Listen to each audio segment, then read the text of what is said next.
The world was falling apart, and people were freaking out, but the main character felt something odd. As he confronted a creature, he felt a sense of calm, maybe, but in the midst of his daydream, he realizes it's actually excitement. Before all this, the main character had a tough life. Even striking up a chat was a challenge. He tried tips like keeping eye contact and using body language. He wonders if the woman next to him is actually looking at him. The young woman asks how his weekend went, and he replies it was good, turning the question back to her. She mentions she and her husband tried fishing, but got caught off guard by the weather. Jake finds himself in the elevator again, lost in thought about what's wrong with him. Making friends feels really tough.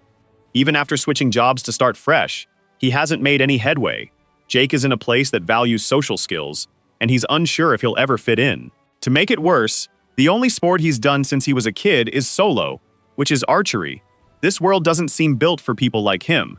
Now, Jake just sits at his desk for hours as the day drags on. He feels like he's squandering his life in this city where no one knows him. But then a blonde guy shows up, calling for him. Some co-workers are heading out for lunch and asked if he wants to tag along. The blonde guy is Adam, a natural leader, totally different from Jake, but a good guy. He easily strikes up conversations, making things simpler for Jake. Usually, Jake wouldn't take this offer, but with Adam, it might not be so weird. So he agrees to go to lunch with the others. He waits for the elevator with Adam and another guy. A redhead named Caroline and another woman join them. Adam mentions it's lunchtime, and he has the company card. Jake thinks Caroline is one of the few good things about working there. The redhead warns Adam he might get fired if he keeps using the card so much. She looks at Jake, saying it's odd to see him going to lunch with everyone. Jake thinks Caroline never says his name, probably because she doesn't know it, or she's just not paying attention. Suddenly, there's a huge bang. Everyone in the elevator jumps, and Adam tries to calm them down, saying it's probably an electrical issue. But then another loud boom rattles everyone. Adam tells Jake to hit the emergency button. Jake quickly presses it, but nothing happens. Then, the lights go out, and Adam checks on everyone. Right then, a screen pops up, announcing the start of the introduction and tutorial for this world. The same message appears in the sky for everyone to see. In what looks like another dimension, someone is intrigued by Earth's initialization, seeing it as more prey to hunt. In a bright white room, Jake wonders where he is. Suddenly, a gray being appears and greets him. Jake is taken aback by its appearance. The creature claims it's here to introduce the new reality, but it has all the time in the world. At first, Jake is confused, but soon he sees his own system window with his stats. The creature explains some key points about this new reality. It mentions that this universe is part of a multiverse, and that more info will come when needed. Jake can't tell if this is amazing or ridiculous. The creature says it's time for classes. Several weapons show up, and Jake realizes he needs to pick one. He gets that each weapon has different bonuses and proficiencies, but it's all pretty straightforward. Soon, Jake spots something he likes. The system announces that he has chosen the Archer class. The creature declares the introduction is over, and that Jake will be teleported to the tutorial area called the Great Forest. This place is full of dangers, but also great chances for beginners, with many creatures to defeat for tutorial points and better skills. There's even a chance to hunt a monster lord. The creature mentions the tutorial will last 64 days, with survivors earning rewards based on their tutorial points. Jake starts to be teleported, feeling adrenaline rush through him. This thrill makes him really happy. He lands in the Great Forest, where everyone from the elevator is gathered in their new outfits, puzzled about their surroundings. Jake checks out his bow and thinks it's pretty cool, taking in the massive size of the forest. Adam tells everyone to chill out since they're all a bit lost. Suddenly, the ground starts shaking. Adam urges everyone to stay calm, because they're falling. Jake realizes he should have known back then that it wasn't just monsters out to get them. Meanwhile, another group in the forest wonders if they're being stalked. The leader calls for the person to show themselves. A young blonde guy appears, apologizing for just looking for his team. The woman in the group reassures everyone that he's just a kid and no one will harm him. They ask where he last saw his team, and a young man explains they got split up during a fight after the fall. The leader mentions they could be anywhere now. He invites the boy to join them so they can help him find his friends. He agrees, thanking them. After all, he was really scared being alone out there. In the forest, a woman from Jake's group wonders what their next move should be, while another guy doubts the aliens' explanation of their new reality. Adam steps up and suggests they take it slow, and Jake feels like he's meant to lead. The blonde guy keeps saying they need shelter, water, and food. Jake thinks they're probably not the only ones who survived. That moment is perfect for figuring out their skills and the system. Plus, the team seems to have a good balance. Meanwhile, an arrow flies and hits the creature Adam was facing. It turns out Jake was the one who shot it. Jake feels lucky that Caroline is a healer and picked things up quickly. As night falls, the group gathers around a campfire. Caroline mentions how good Jake is with the bow. He just thinks it's nice that she knows his name now. Someone shows up talking about missing work but says they'll need help when things get rough. Adam approaches Jake, but Jake admits he's not ready because he's not great with words. Adam mentions that the old rules don't apply in this new world. Later that night, during the first watch, the woman with purple hair tells Jake she was supposed to have lunch with her husband, and all of this feels insane. She then asks the protagonist if he has a girlfriend. He thinks he doesn't anymore. In college, he had two real friends, Andy and Madeline. Andy was his roommate, someone he could trust completely. He also had feelings for Madeline. This couple wasn't really social, but loved their time alone together. The protagonist thought those were the happiest years of his life, but he was actually missing what was happening right in front of him. Not knowing the backstory, the woman suggests it might be better for him to be alone, but thinking of her husband makes her uneasy. Jake feels he should say something, but she excuses herself and goes for a walk. The protagonist reflects on Adam seeing him as a leader, and Jonah opening up to him, while Caroline remembers his name. Maybe things have really changed. Suddenly, a scream cuts through the air, and Jake rushes out to see what's going on. 3 men are confronting Joanna, asking her where her group is. The frightened woman replies that she doesn't know. The leader of the men accuses her of lying and strikes her leg. After the scream, a flurry of arrows flies in. One of the men gets hit in the neck. Another man swings his large axe in defense. The leader points out where the arrows came from and tells his guys to find the attacker. The axe-wielding man moves forward, but finds no one and wonders where the archer is. Just then, Jake appears behind him, holding an arrow. The protagonist tries to stab the arrow into the man's neck, but his attack is blocked. Then, Jake gets thrown back. The man charges at Jake with his axe. He goes all out, but the protagonist stops him with his bow. Jake thinks about Jonah being in pain and wonders where the other man is. Then he glances to the side.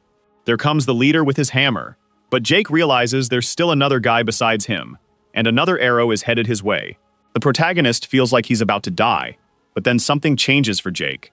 He senses time slowing down, and it's not magic. The system reveals that the primordial hunter bloodline has awakened. Jake realizes it's pure instinct. He dodges the leader's hammer, catches the arrow, and throws it, hitting the axeman in the heart. He can't believe he pulled that off, but he quickly charges at a blade and slashes the leader. Then, a bunch of arrows come flying at him. He defends himself with the blade and goes after the hidden archer, who was hiding in the trees. The guy even tries to grab Jake, just catching him by the clothes, and demands to know who he is. Jake grabs one of his arrows and strikes the young man's eye, who collapses, blinded. Then he takes another arrow and hits the archer in the chest. After doing it a third time, the rest of Jake's group shows up, asking if they're okay. They wonder what went down when they see Jake on the ground next to the dead guy. Feeling ecstatic, he exclaims that he won. Jake remembers a girl from school who was bullied. 3 boys forced her to cheat on a test, threatening her with trouble. She just had to pass answers when the teacher wasn't watching. She offered to help them with her studies, but one of them shoved her, saying it was a waste of time. Jake stepped in to help her, and the boy asked what he was doing. Jake hit him, but something went wrong. In the battle of good and evil, he ended up suspended along with the bully. Back in the present, Caroline asks if Jake's all right. He replies that he's fine since all that blood isn't his. Meanwhile, the system shows he earned 2 Tordo points for taking out those other survivors. Excited, he checks the screen and sees a new skill, wondering what this bloodline is. Adam wonders why the guys attacked, and Jake figures it's probably the tutorial points since he racked up a lot fighting solo. They need to rethink their survival strategy and find a safe spot. Adam thinks they should just wait for the tutorial to finish. Caroline calls out to Jake, asking why Jonah was left alone. He explains that the woman went out to get some space because she was feeling anxious. Caroline, annoyed, says she's definitely not okay. She adds that her healing won't fix Jonah's broken leg. Jake wonders if he's the one to blame, but Adam jumps in, saying the protagonist saved that woman. But he shouldn't have let her go by herself, and should have woken everyone up. Jake apologizes, saying he had to make a choice, and just went with his gut. Adam tells him to think more next time, because they're human, not animals, and Jonah could have died. Jake apologizes again. Caroline yells, asking what they would do if Jonah actually died. The group goes completely silent after that. Jake finds his courage and tells Caroline to calm down. Jonah is alive because of him. If he had woken everyone up, who knows what could have happened. After all, they're humans, not beasts. And he asks Adam if he would have the guts to take someone's life. He says the world has changed. They can't just wait for help like kids. They need to adapt to survive. Another guy in the group asks what they should do next. Jake says they need to level up to get through this. Follow what the system says, and don't blame him for not adapting. In the morning, someone finally wakes up. It's Jake getting up and talking to Casper. He mentions he was waiting for him to wake up, feeling abandoned by everyone. Casper brings it up after they've thought things over and had a little chat. Then they decide to start carrying their own weight. Jake thinks Casper was in R&D at his old job and was one of the closest people to him along with Adam. They bonded over their sad romantic lives, and it seems they're still tight. Jake then spots Jonah.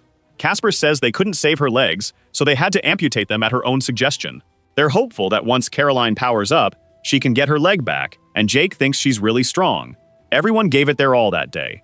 Jake mentioned that Bertram was one of the top fighters, while Jonah used her magic really well, and Caroline was the standout. What happened with Jonah definitely sparked something in her. Even with potions, nothing helped with the leg issue, and they didn't talk after that night incident, even without knowing why Caroline was targeted. Jake wondered who would break the silence first. Maybe he should just act like nothing happened, which seemed like a solid plan. An hour later, Casper checked if Jake was sure about the training, and the archer nodded. Then he got ready to throw a mud ball. Jake figured he should sense the attack by focusing and breathing right, but he got hit hard. He wondered why it wasn't working. Maybe his instincts only kick in during real danger. Adam showed up, saying they needed to hurry and find shelter for the night. They discovered a cave that looked safe and would keep them dry. Jake figured this would help prevent an ambush, since staying alert would keep everyone secure. Adam asked if Jake was still thinking about last night. Jake replied that he wouldn't make that mistake again. The guy apologized for being critical since his archer didn't deserve it. Then he said he'd go ahead and find a good spot for them in the cave. Jake thought that without Adam, the group might not have made it through that first day. He might not even be there if it weren't for that blonde guy. Jake remembered Adam at work, saying he wanted him on his team, and mentioned taking him out for lunch. Then a noise echoed in the cave. Jonah asked about the noise. Once again, it echoed, and everyone got into position. Rocks started falling from the cave ceiling. Jake said they needed to get out fast. Adam shouted for everyone to run now. They rushed forward as the rocks kept tumbling down. Caroline is stuck behind, and Jake calls out to her. Bigger rocks are piled over her. Jake stops, turns around, and bolts with all his might. He manages to pull Caroline away from the falling rocks. They barely make it to safety, but they end up separated from the others. Jake checks if she's hurt, and she says she's fine. Meanwhile, Adam calls out to them, asking if they can hear him. Caroline confirms they're there. Jake asks for quiet since the cave is really unstable. Plus, there could be more dangers lurking around. Caroline mentions they can't move the rocks blocking their way. Bertrand wants to break the rocks on the other side, but Adam warns against it. Jonah insists they can't leave Jake and Caroline behind. Adam talks about exploring other paths in the caves, suggesting they keep moving in case they find something. Jake knows there might not be another exit, but it's their safest bet. He decides to go deeper to try to meet them halfway, but he worries they still don't know what creatures are lurking inside. Even though he's okay, Jake wonders if he can keep Caroline safe. She reassures Adam that they're fine and won't die in this cave. Jake appreciates her confidence. Realizing how risky this is, Adam questions if this was a smart move, while Bertram thinks the duo might actually fare better than they will. Despite Jake making him uneasy, Adam knows he's the strongest in the group. Plus, with Caroline's healing, Adam questions that little discomfort. Bertram agrees with Jake about needing to be tougher, but adds that Adam noticed it too. Jake is laughing like a maniac in a pool of blood, but Adam points out he barely survived that attack, so he can't judge Jake's odd behavior. Brostrom adds that tough times change people, and Jake is now unpredictable. Still, Adam says he's his friend, so he'll trust Jake. Meanwhile, the duo continues their trek through the cave. The healer sees that Jake is hurt, but he thinks it probably happened when Jake threw himself. Caroline then steps up to heal him. The protagonist asks if she's mad at him, but she says she won't let his injuries get infected just because they had a fight. Jake thinks he should remember his conversation lessons to talk to Caroline. Before he can say anything, she warns him to be more careful since, even though he's strong, he's not invincible. Plus, they're still learning those spells, and she can't heal everything. Jake then asks why Caroline decided to be a healer. She replies by asking why he chose to be an archer. Jake says he picked what felt right for him, and what would help him survive. She listens and starts to explain her choice. Caroline mentions she didn't know much, but in the game, healers were usually the least picked. Jake takes the chance to ask if she still plays, but she says no. Caroline shares that her younger brother spent a lot of time in the hospital, and since she couldn't see him for weeks, they ended up playing online games together. Jake realizes he didn't know about her brother. She continues, saying everyone wanted her to play healer just because she was a girl. At first, she didn't like it and wanted to be a fighter to deal more damage. But once she started, she figured that class would struggle to find a team. As a healer, though, everyone wanted her on their side. Xion said it didn't matter what game it was, someone always needed her. She also talks about the protection that comes with healing, no matter the dangers. Caroline wraps up by saying she will survive. Jake acknowledges her smarts, and then she asks if he thought she was dumb or never really considered it. Jake realizes he always had a crush on her, but never truly saw her as a person. Caroline finishes bandaging him, saying he's good as new, and suggests they keep moving. Further ahead, Jake spots two different paths. Caroline then asks what they should do, hearing noises from the walls. Jake just stays focused while Caroline calls out to him. The protagonist asks if she sensed something. He says his perception wasn't activated, but it feels like he can sense something just below the path. At that moment, a bunch of eyes are watching them. Jake figures something scary is going on, but he wonders what this feeling really is. His gut tells him to be careful, but he feels pulled towards it. So Jake calls out to Caroline to check it out. He mentions that whatever's there is powerful, but they should consider the experience points. Caroline, though, isn't interested. She just wants to find her friends. Jake points out they have no idea where the others are. They could even be down that path. The warden warns that if the group isn't there, they might walk right into danger, and the other path leads to where they were last seen. But Jake insists that one tunnel guarantees experience points, which seems to be what the tutorial wants. Caroline counters that this is real life, and his logic doesn't apply here. The protagonist realizes his idea isn't the best. He just wants a new fight. Caroline adds that it might be fun for Jake, but the others aren't just trying to survive. Still, the protagonist wonders if wanting to be strong is really a problem. Because here, they can be different and do things that would have been impossible before. He also asks if, despite everything, she only wants to survive. Caroline replies that some of them liked things the way they were before. They never asked to be killers. Finally, she urges him to think about the group and stop being selfish. Just then, new noises echo from the cave walls. Jake realizes this isn't getting them anywhere, so he agrees with Caroline and chooses the safer route. She thanks him, and they keep moving. Meanwhile, Joanna wonders if the guy is okay and hopes they haven't been attacked. Casper reassures that with Jake around, they should be fine. The tricky part is navigating the cave. Even with his sharp perception, he still struggles to see far.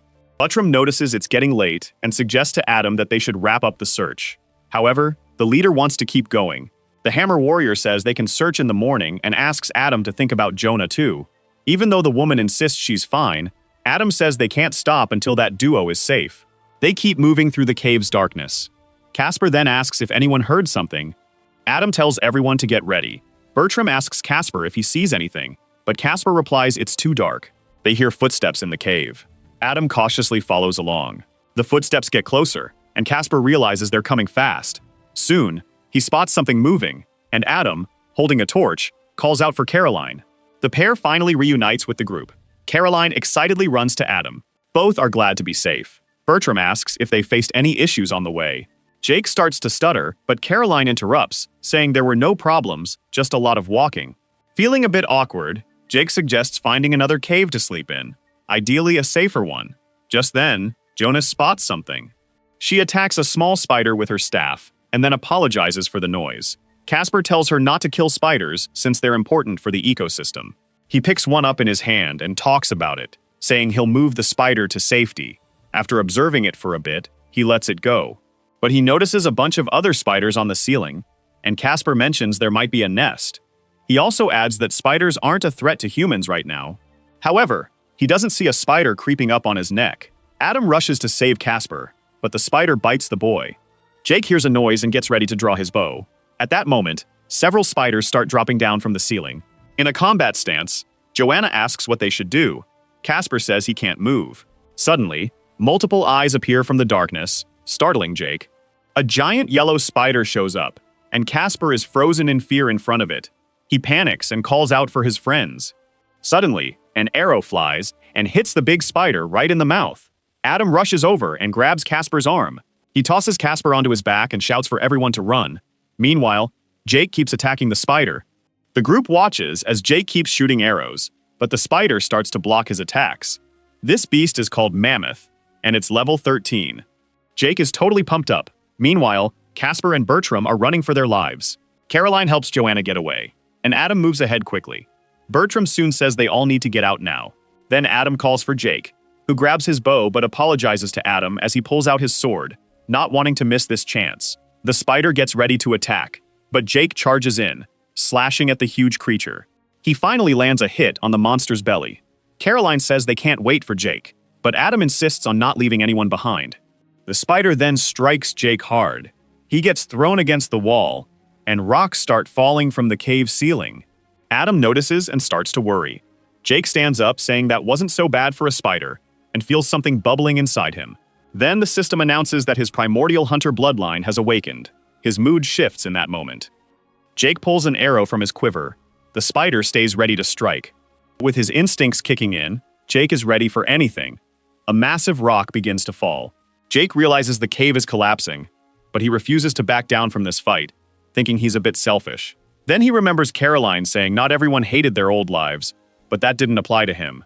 In that moment, Jake thinks that getting stronger is what really matters, no matter what happens. Adam warns that the place is going to cave in, and they don't have time for this, but soon sees Jake isn't paying attention. While the archer keeps battling the giant spider, Jake senses an attack coming from the left and dodges just in time. He then anticipates a slow strike from behind and debates whether to dodge or block. In the end, he knows he has to go on the offensive, so he waits for the perfect moment to attack. But his strike accidentally hits someone's arm, and Jake realizes something feels off. Suddenly, a hand grabs him from behind, pulling the archer back. It's Adam, snapping him back to reality and urging him not to die for this. The archer watches for a moment, but then focuses again. As the cave keeps collapsing, the two make a run for it. The spider stays inside as the rocks tumble down. Outside, Jonah wonders where Adam and Jake have gone. Before long, the two emerge from the cave. The healer spots Adam bleeding, and Jake admits he accidentally cut their leader, thinking it was the spider. Caroline is about to ask why the archer always seeks out these fights, but Adam interrupts, saying it's fine. Bertram chimes in, saying being reckless is one thing, but hurting a teammate is another. They can't just overlook this. Adam insists it's just a scratch, and that Caroline can heal it. But Bertram warns that the group won't function if they keep worrying about Jake losing control.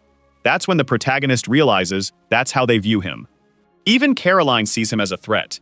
Bertram adds that situations like this will only escalate. Jake starts to think they might be right. He could really be a danger to the group, or maybe it's others who are a risk to him. He recalls how worrying about Jonah got him hit in his blind spot, and trying to save Caroline led him into that cave trap. And now Adam stopped him from killing that giant spider. His thoughts are interrupted by a rustling in the bushes. Someone calls out to Jake. He aims his arrow and asks who's hiding. A guy shows up and introduces himself as Richard. He mentions hearing rocks fall and came to check it out. He reassures them that he means no harm. Adam and Jake exchange glances after he speaks. The blonde guy says he doesn't want any trouble and is glad to find other people. The rest of Richard's team seems on board with this. He mentions that his group and two others are teaming up for this challenge, saying it's a good idea to join forces. A young blonde guy in Richard's group looks pleased. The leader gets that they might be hesitant to join, but thinks it's more fun to combine groups. Caroline looks cramped, squeezing behind Adam. Richard then asks if she's a healer. Jake realizes that Richard is interested in Caroline. He explains that healing classes are always in demand, and his healer just died, so they're running low on potions. Holding his sword, he says he doesn't need everyone, but welcomes those who want to come. But he adds that if the healer prefers to go solo, that would be even better. Jake feels a chill hearing this, but stays quiet. Adam then asks what happens if they refuse. Richard replies that he's a peaceful guy and prefers to settle things nicely to keep everyone content. But he doesn't have to stick to that, and he adds that he'll take the healer one way or another. Jake realizes he needs to take a step back and think. Everyone in his group is worn out. He's the only one with enough energy to fight. Maybe he could surprise Richard with an attack and wonders how many arrows he'd need, but he questions what he'd do about the rest of Richard's group. Richard then says he won't hurt Caroline since he needs her. Jake thinks that running away isn't an option because they're outnumbered. At that moment, Adam calls for him and talks to everyone about agreeing to join the other group. But Jonah doesn't like how they're looking at them. Casper says Richard doesn't seem bad since surviving without a healer there must be tough. Adam asks Caroline about the situation, but she just wants to avoid a fight. Jake isn't thrilled that his group is considering this deal. Caroline says she trusts Adam's choice. So, the leader talks about teaming up with Richard's group, and Jake thinks it might actually be a good idea. He asks Richard what his level is. Richard replies he's level 9, and mentions he has others in his group at level 7 or higher, then asks who Jake is. The protagonist thinks this is just great, but then he admits he's let down because he expected Richard to be stronger. He adds that his name is Go to Hell, and he's at level Go Screw Yourself. Adam asks what Jake is up to. Richard thought they were close to an agreement. Jake reassures him not to worry, saying he won't join since he has prey to hunt. But first, he tells Richard to keep his group in line, or they'll have to deal with it later, checking if Richard gets that, since he's not the predator here. Jake then pulls out his blade and asks how quick Richard's archer is. He keeps asking if Richard's ally would be faster than him if he cuts ahead. Richard isn't too happy about the situation. The protagonist turns to the group, saying he'll keep an eye on them. As he walks away, Jake thinks Caroline will be okay since they need her. And if they want the healer to stay happy, they'll need to protect Adam too. With so much on the line, Richard will think twice before messing with the others, which is good because Jake doesn't want them in danger. The protagonist hopes this all works out, but Adam asks Jake to hold on, and Casper wants to know what that was about, asking if he's really leaving his group. Jake agrees since he has other goals for the tutorial, but believes merging will help the group survive better, telling his friends not to worry about him. Just then, someone asks Jake to wait.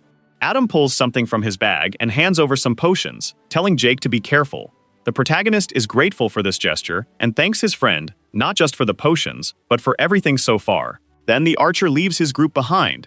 That young blonde from Richard's team seems to be heading somewhere too, but gets stopped shortly after. Richard tells his archer that he knows what to do. The man agrees with his leader's order. The archer is in the woods, grumbling that this is pointless. But if he really wanted to, he could have shot Jake in the back while he was leaving. One of the archer's friends mentions that Jake might not even be level 5. Just then, 2 arrows are fired.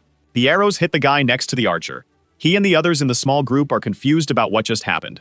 Another arrow flies out, grazing one of his buddies as they try to figure out where the shots are coming from. They panic and scatter. In the dark of the forest, the archer and another guy are hiding. They watch the area closely as some bushes start rustling. The archer thinks he spots the attacker and tells his partner to move up. The guy starts searching. He looks for something on the ground, but realizes too late that Jake is right behind him with a dagger, ready to strike. He fatally slashes the enemy, and the archer shouts that he found him. The archer hits Jake with an arrow, but the protagonist just pulls it out and looks at him with excitement. 2 more arrows are shot. Jake dashes behind some trees to avoid getting hit. Soon, he starts watching closely. Meanwhile, the archer stays hidden. An arrow is drawn from the quiver. Jake gets ready to attack. The enemy archer thinks he's vanished. But Jake's arrow flies past and snaps a branch. It nearly hits Richard's archer, but he blocks it with his arm. After that, he looks around for where Jake might be, but the protagonist suddenly appears behind him with his dagger. Jake strikes from behind, landing on the guy and saying he can hear him. The last survivor tells Jake to back off, but he glares back at her with the main group. Richard asks for more info about Jake. Adam replies there's not much to say. They just teamed up before all this. Richard mentions they seemed pretty close during their goodbye. Adam just says he was the office manager, so it made sense for him to look out for his team. Richard says he gets that and tells Adam not to see him as a threat, even though things got a bit heated earlier. He adds that no one will be mistreated here since they all need to stick together to survive. Adam asks about the camp. Richard confirms it, explaining that not everyone from the group is here, then welcomes them to their base. He mentions it's not much, but they're improving every day. Caroline comments that it seems like a nice spot. There are some new faces around, and Casper thinks it's great when he spots a pretty woman. Adam asks Caroline what she thinks of the place. She says it's not a luxury hotel, but way better than the cave. Richard tells some of his guys to show them where they'll sleep, and encourages everyone to make themselves at home. Casper suddenly hears something, and asks if everyone else caught that too. It was the last survivor from the archers group running back. Richard calls for the guards. That young blonde guy gets ready with his weapon. Adam is a bit confused about what's going on, but before they can react, someone points out that the woman was one of them. She arrives calling for the leader. Richard asks where Nicholas and the rest are, and the woman says everyone is dead. At first, Richard thinks Nicholas betrayed him, and asks if his archer killed everyone, but the woman says he's dead too. The leader is completely lost. The woman then says Jake ambushed everyone using the squad's scent. Richard questions how she's alive if he killed them all. But she's only alive because Jake wanted to send a message to her camp leader. He let the survivor know that Nicholas fought hard and that the last message was very serious. Richard angrily asks if Jake said anything else. The woman just replies that he's not normal because he took pleasure in it. According to her, Jake is a monster. Meanwhile, in the forest, the protagonist looks for a spot to rest and thinks he can check the system notifications again. The screen shows his latest kills and that he's now level 7 with 1 free point to use. He realizes he leveled up a few times after those fights. With 3 free points total, Jake thinks boosting stamina would be smart if losing knights becomes a regular thing. But perception might work better with his bloodline ability. So he puts the points into that stat. On the status screen, he notices he has less than a third of his health left. He remembers the arrow he got and acknowledges that Archer was really skilled. Now that Caroline isn't around to heal him, he has to be extra careful. Jake recalls he still has the potions Adam gave him, but he needs to stretch them out. Coming back to reality, he sees he's surrounded by hungry wolves. This is definitely not the best time for honesty. Back at camp, that young blonde approaches Caroline. He confirms the healer's name, and the woman realizes this young guy is one of Richard's fighters. He apologizes if he startled her, insisting he's not one of the crazies, and introduces himself as William. Caroline comments that he looks much younger than the others. He says that's why he has to be tough, since no one wants a 19-year-old on their team, then tries to appear more intimidating. But he promises he's just a normal guy trying to survive. Caroline feels sympathy hearing this, but the young man smirks maliciously. Finally, a new day breaks, and many wolves lie dead in the forest. A little rabbit hops over to some leaves, but a hand suddenly reaches out from the bushes. It's Jake, wondering how long he's been out. He quickly realizes it's morning and that he's a mess, but remembers he doesn't need to clean up if he's heading into a fight. He thinks he's on his own now and needs to get moving. Before long, he hunts one of those rabbits from earlier, then looks for a bird to catch. After that, he goes after a boar. Later on, he ends up taking down a bay lion. With this, Jake reaches level 10 in just one day. Looking up, he spots something shiny in a tree and wonders what it could be. Soon, he realizes it's not a trap since he doesn't sense any danger. He figures the only way to find out is to check it out, so he starts climbing the tree. He climbs higher, searching for the shiny thing. Soon, he spots a hole in the tree with a jewelry box inside. Jake grabs the box, and the system tells him it's packed with a powerful, rare item. Jake can't believe the system made this. It feels like a bit of a loop, really. Inside the box, he finds a pair of enchanted bracelets that boost all stealth attacks. Jake thinks this is pretty cool, and those extra stats are a nice bonus. Then he notices something else inside. It's an upgrade token for any basic tutorial item. He thinks about using it on his bow, even though it's already pretty handy. Then he considers upgrading his cloak. If it can be fixed, it's definitely worth it. So, he uses the token to upgrade the cloak, giving it cut protection and self-repair. While it's not as great as the bracelets, the upgrades are still decent. And even though jewelry boxes are rare, he remembers the giant spider's cave is really far away. But if this is like video games, it must be hiding something good. But he can't go back there after the collapse. Looking out at the horizon, Jake thinks there could be other caves nearby. A few hours later, he finds himself in a new place, different from the first. He doesn't sense any danger from creatures, but he feels there might be something special in that cave. Excited about facing a new challenge, he steps into the cave with a torch in hand. Inside, he sees some blue mushrooms. Jake spots one of the mushrooms, and then notices a wooden door just sitting there. The rotting wood tells him it's been there for ages.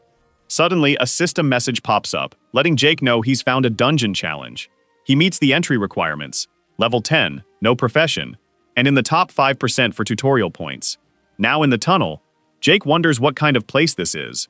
The system warns him again about the dungeon, saying he has to survive all the challenges or face death. Jake stares at the screen, confused, then notices he suddenly has a necklace. This amulet is given to dungeon entrants and acts like a tiny storage pouch. Jake thinks this necklace might hold a clue for the challenge. Suddenly, the amulet starts glowing, leaving Jake puzzled. He suspects there's something inside when a small blue creature appears. Jake asks what's going on, but when he reaches for his blade, he realizes it's missing. All his weapons have vanished. The blue creature lunges at him, but Jake figures something out. This little monster is pretty weak. The creature says it will show Jake something, but he's just shocked that it can talk. As Jake steps forward, he accidentally activates a button on the ground. A big spike shoots out of the wall, racing toward him, but he dodges, realizing it's a trap.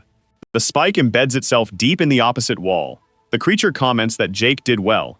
Jake notices the spot where the spike hit is eroding, so he can't be hurt by it, and questions if this is a deadly trap. The creature replies it doesn't know, since it's just a fool trapped in the necklace. Jake is taken aback by this info, but the little creature tells him he has bigger problems to deal with. More spikes are coming at him now, and Jake realizes he needs to focus on the monster after escaping this situation. He just needs to reach the end of the corridor. Jake speeds ahead, jumping and using the walls for support. The little monster says he didn't do too badly. Jake asks if the creature will follow him around. The imp replies it's not like it has anywhere else to go. Jake arrives at a new area with several platforms leading to a door. The system warns him he needs to collect 5 silver mushrooms in the next room. Now Jake realizes the necklace will be super handy for storage. He also sees many holes in the big wall, and he's pretty sure some acid spikes will drop when he goes to grab the mushrooms. The creature mentions that Jake might be able to use the holes to figure out the attack paths, which could help him find a safer route. He also wonders what the winged serpent might eat, considering the snake is after the mushrooms. Then he recalls that the image only showed worshippers of the creature. Jake feels uneasy about where this is heading, so he makes a small cut on his hand and drips the blood onto the drawing on the platform. It works, and Cecil hopes humans have plenty of blood. Jake just comments that it stung a bit, since he didn't expect so much blood from a tiny cut. Cecil tells him there's a clear path ahead that only needs 3 jumps. Jake knows he can't afford to stop now. He jumps again and moves forward on the platform, but then he slips on his own blood and starts to slide. Jake feels like the dagger affected him, and the blood loss is weighing him down. Still, he just wants to keep going. Jake jumps again, landing on a new platform. At that moment, he senses something. His body feels like it's giving out. Cecil realizes he won't make the jump. Jake starts to fall into the acid river, completely drained, but at the last second, he manages to grab the edge. Using every ounce of strength, Jake clings to the ledge. Cecil encourages him to climb up, since he's almost there. Jake knows that well, but his foot is dangerously close to the acid. He musters his last bit of strength to pull himself up, finally getting out of danger, but fears he won't make it because the acid has eaten away at his leg. In this dire moment, he thinks he might actually die. Yet he keeps fighting and crawling, refusing to let it end here. Cecil flies in to help, trying to lift Jake despite his weight, assuring him he can do it while he keeps crawling toward the exit. He notices his vision is starting to fade, and his body is about to shut down. He fights to ignore that and pushes himself to keep moving forward. Then the system alerts him that he's reached the end of the room and his health has been fully restored. Cecil begins to wake Jake up. As the protagonist's body starts to heal, he finally realizes he's alive. Cecil jokes about Jake being dead, and Jake notices his body is back to normal, free of acid, and with his clothes intact. But Cecil quickly brings him back to reality since time is running out. And that's when Jake remembers there's still one last room. He just asks for a moment to catch his breath. After all, he was basically dead. This was the first time in the tutorial that Jake had faced death. He enjoys the thrill of fighting and dodging deadly hits, but dying alone in a cave from acid, he just can't accept that. Jake smiles as he says this to Cecil, but the imp gets it. He was stuck in that necklace for ages, thinking he'd never see another living soul. This gave him a fresh perspective. Jake realizes this dungeon really stinks, so he won't let it take his life. Before long, the duo reaches the final room. This time, all the platforms are set up neatly. Cecil mentions using the mushroom trick to cross again. However, Jake suspects this might be a mind game. The protagonist notices the middle row has the third image, but it's just a wyvern with a mountain, no other clues. He thinks about that beast roaring at the sky. Maybe it's upset. But soon he realizes it's not what he thought. Jake starts to remember something from a while back. So he understands that the creature wasn't angry, it was actually roaring out of fear, and now Jake seems to know what he needs to do. He begins to move forward. Cecil warns him that the blue light is still on, and asks what Jake is doing as he speeds up. He leaps with all his strength and lands on the platform. Cecil, scared, can't bear to watch. But as he jumps again, Jake declares that courage is his answer. After all, you have to confront fear. At this moment, Jake remembers that his old normal world wasn't built for people like him, because when facing fear, all you need is willpower. He keeps having flashbacks. While bravely jumping across the platforms, he remembers leaving his group, always pushing forward against his fears. On his way, he took on all the platforms, even falling after some jumps. The system announces that he's finished the third room, and Cecil celebrates. After that, all of Jake's stats and abilities were restored. He finally feels like his body is back to normal. Cecil calls Jake a madman. Now the system says the Hidden Courage challenge is done, unlocking a bonus room. Jake is shocked by this news. Soon the pair enters the bonus room, which seems to have no new challenges. There's just a huge mural on the wall, and when pieced together, it looks like a story. A snake ate tons of mushrooms. As it grew, it developed wings and soared through the sky. During its travels, that snake wreaked havoc on the land below. Soon, other creatures began to worship this winged being. It battled stronger monsters until, eventually, the serpent turned into a wyvern, destroying everything in its path, including its followers. After the chaos, the creature found itself alone atop a mountain, roaring at the sky as ages passed. Countless years later, it finally rose to the clouds, no longer a wyvern, but now a dragon. Cecil talks about how the creature even took out its own followers. The system notes that Jake has witnessed the will of a true dragon. Cecil asks if Jake gets the meaning behind all this, but Jake has no clue, though he'd love to fight that dragon someday. The duo moves on through more corridors. Jake mentions he probably hasn't fully cleared this dungeon. Cecil accidentally bumps into his arm. The imp says it's really dark without the mushrooms and wonders how Jake can see there. This is because of the human's perception points. However, Jake thinks his bloodline ability helps even more in these situations. His perception sphere expands when he's in danger. But now it feels like a small ray, almost like a passive skill. Jake wonders if Cecil knows more about this since he's much older. He decides to ask the imp if it wants to head back to the necklace until they find some light. But Cecil says he doesn't want to go back. Jake asks if it's really bad inside the necklace. Cecil replies that the place itself is fine. From there, you can see the hole outside. But once you're in, you can only get out if someone else lets you. Cecil finally says he doesn't want to be left alone for another 1,000 years. Jake remembers being trapped and assures the little guy he'd never do that. But the imp says, everyone always claims that. Just then, he finally spots some light. Jake realizes this doesn't look like something from a mushroom. When they get there, he wonders what in the world this is. Cecil mentions that it looks like a library. As Jake walks around, he notices that the books are really old. He tries to grab one of the items, but a blue light stops him. Jake figures out he can't touch it. Cecil spots a bench with some writing tools, but Jake can't touch those either. He realizes there's a barrier, but no challenge has shown up yet. Soon, Cecil finds a door and tells Jake. He sees they just need to keep moving ahead. The duo heads into the new area. However, there's a hallway with many other doors, and Cecil thinks the dungeon is getting repetitive. First, they come across a bedroom, then a bathroom. Behind another door, there's a big garden. Further down, they find something like a lab or a torture room. Cecil says they must be in an old house. Finally, Jake reaches the last door in the hallway. They start to open it. This looks like the challenge room, because there's another pedestal in the center. This time, instead of a dagger, it's something like a handprint. Jake thinks he should touch it, but Cecil recalls the dagger incident and warns him it's not a smart move. Jake then wonders where the imp's adventurous spirit went and inches his hand closer to the pedestal. Suddenly, Jake feels something as a tiny spike shoots up from the pedestal and stabs him. Cecil gets worried about him. Jake quickly pulls his hand back from the pedestal, saying the spike hit him really fast. This looked pretty bad since his hand was bleeding and looked terrible. Cecil then spots a new pedestal starting to rise. This one just has a book on it, and he sees that the cover has the same snake design as before. Jake thinks this could be linked to the challenge. Then a system screen pops up, revealing the challenge. Become an alchemist of the evil viper, and cure himself of the poison in 30 days, or he'll die. That's the time he has before the poison messes him up and kills him. Jake glances at his hand and comes to a realization. The system also says that if he rejects the challenge, he'll be cured, but he'll lose everything he gained in the dungeon. Jake quickly explains these choices to Cecil. The imp asks what Jake will decide. Looking at his system, Jake says there's only one option. After all, he didn't enter the dungeon just to back down from a challenge. Meanwhile, in the Great Forest, someone is watching 4 deer. It's Adam, thinking that he and William are coming from the east. At that moment, the signal is given for them to move forward. The deer spot the approaching humans. Adam knows that to the south, Bertram is driving the animals, pushing those deer toward the west.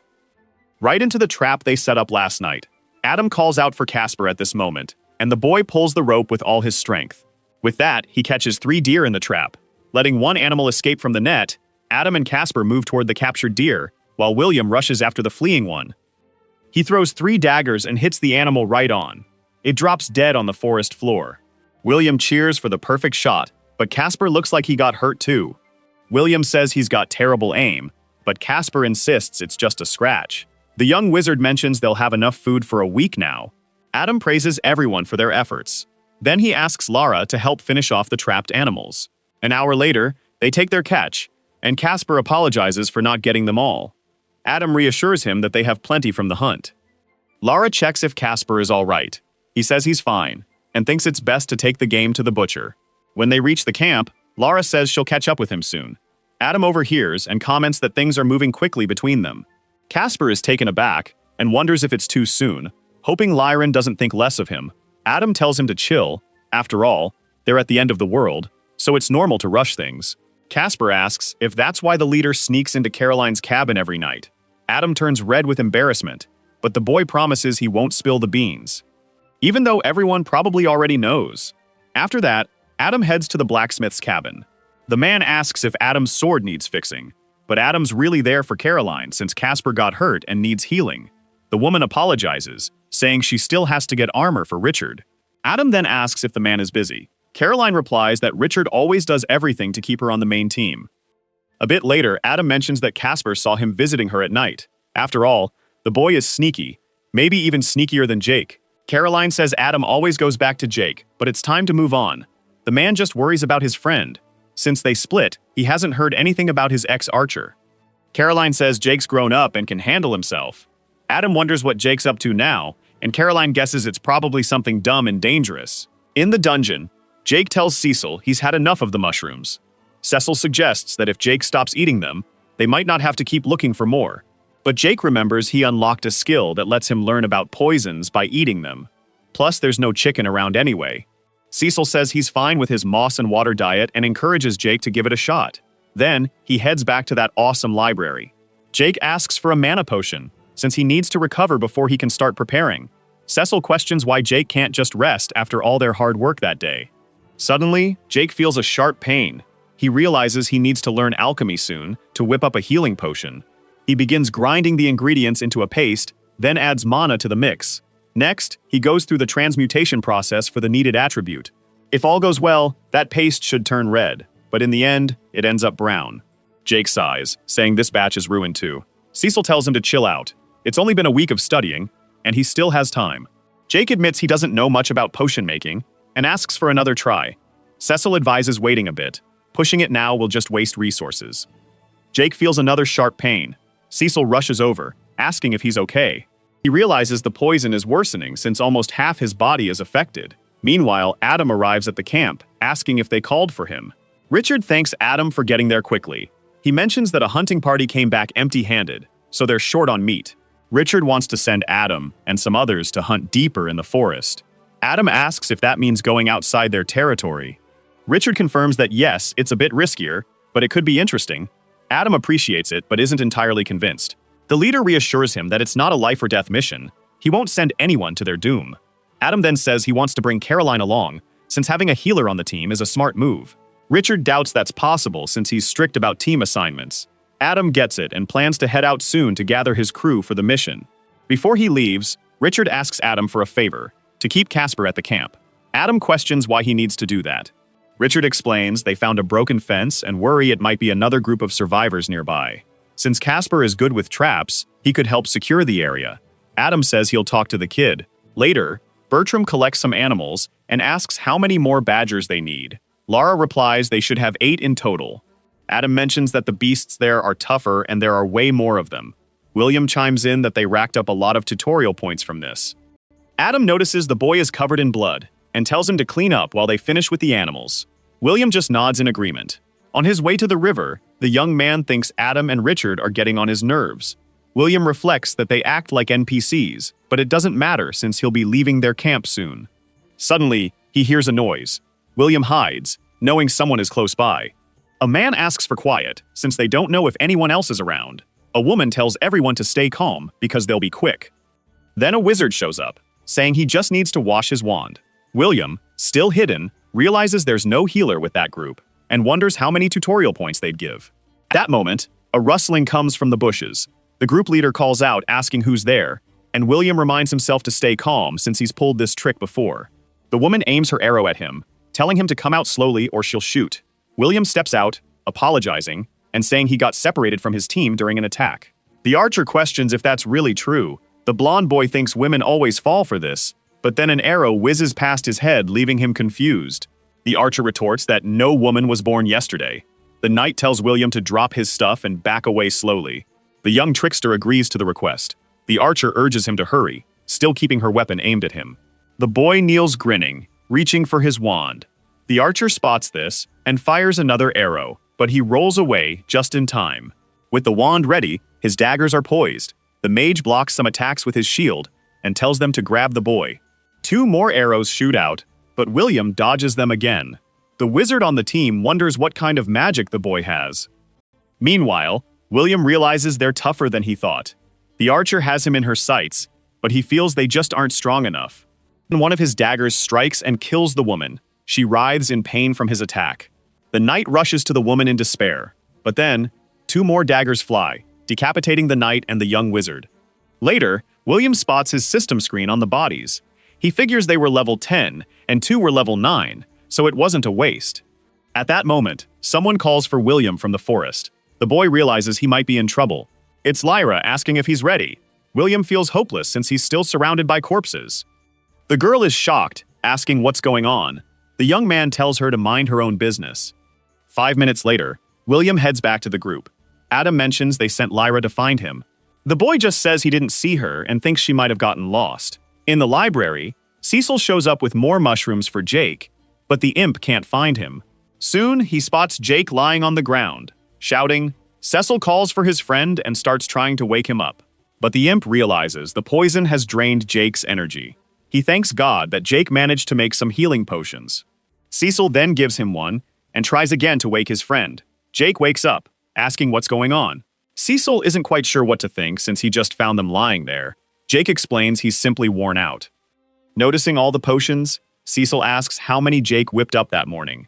Jake replies that he's finally getting the hang of alchemy and might try making poisons next. But his little monster buddy tells him to take a break first. Jake brushes it off, saying he's running out of time and really needs to practice. Cecil mentions there are still 2 weeks left, but if he keeps this up, he might not last that long. Jake responds that he sounds just like his old workmates. They always wanted to take the easy route, too scared to push their limits. The little imp insists again that Jake should chill out. Jake criticizes this, calling it a cowardly way to think. Then Cecil accidentally knocks over his alchemy pod, not buying into that idea either. All the potion spills everywhere. Jake quickly says he didn't mean to upset him. The imp stands up to him, insisting he's not a coward. Eventually, Jake says sorry, and Cecil walks off, saying whatever, but he should gather his own mushrooms next time. The next day, Cecil still hasn't shown up at the library, leaving Jake wondering if he should go and apologize. But he quickly changes his mind because he needs to keep working. He finally wraps up that intro book on offensive alchemy, along with his necrotic potion recipe. With this in mind, Jake thinks making poisons is pretty similar to crafting cures. The main differences lie in breaking down the ingredients' vitality and boosting their properties to inflict damage. Right after that, the system tells him he's successfully made a common necrotic potion. Jake feels a rush of happiness and calls out for Cecil to celebrate this win. But the library is still completely quiet.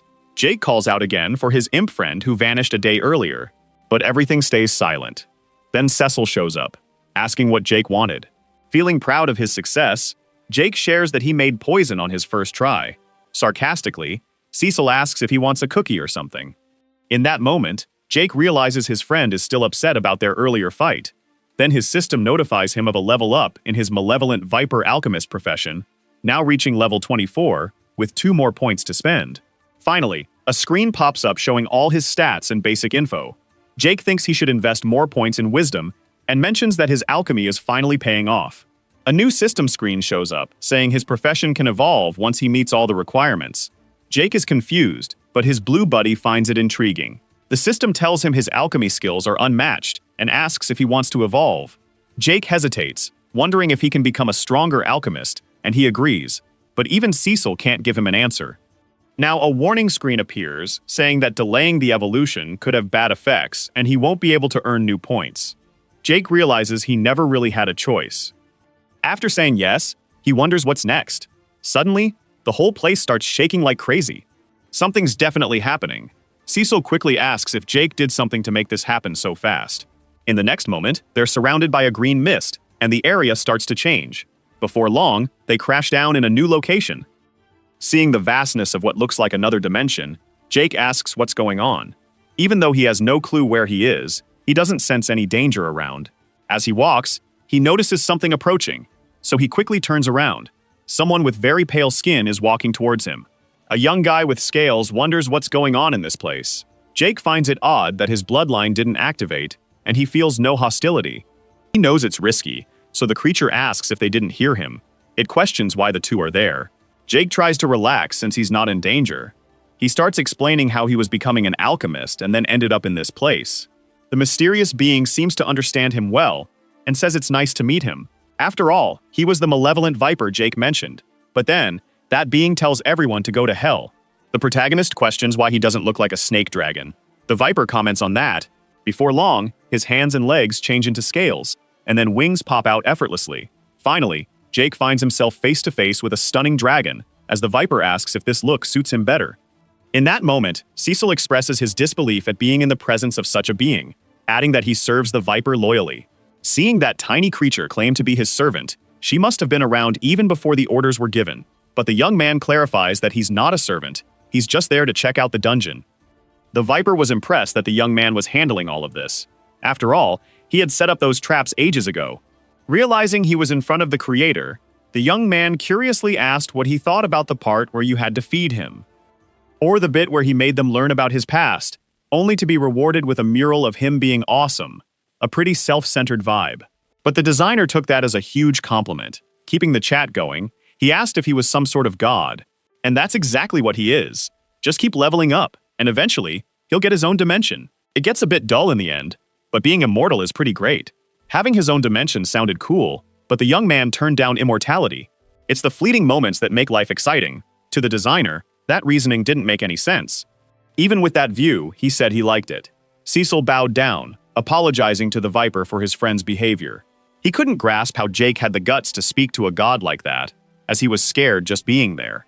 Even Jake couldn't explain it, maybe because his will was strong, but the viper insisted that's not how it works. Status changes a few things, but the mind stays the same. Willpower helps one cope with immortality and its length. That's only possible if someone has those abilities from the get-go. Many incredibly powerful beings ended up falling prey to their own mental demons. Some never managed to deal with it, and contrary to popular belief, time doesn't heal all wounds. Jake sensed a lot of sadness in the viper's words. He looked pretty down. He told the kid that the path to power is really lonely. Eventually, family and friends get left behind. Big stepped closer, feeling for him, knowing the viper had to make tough choices.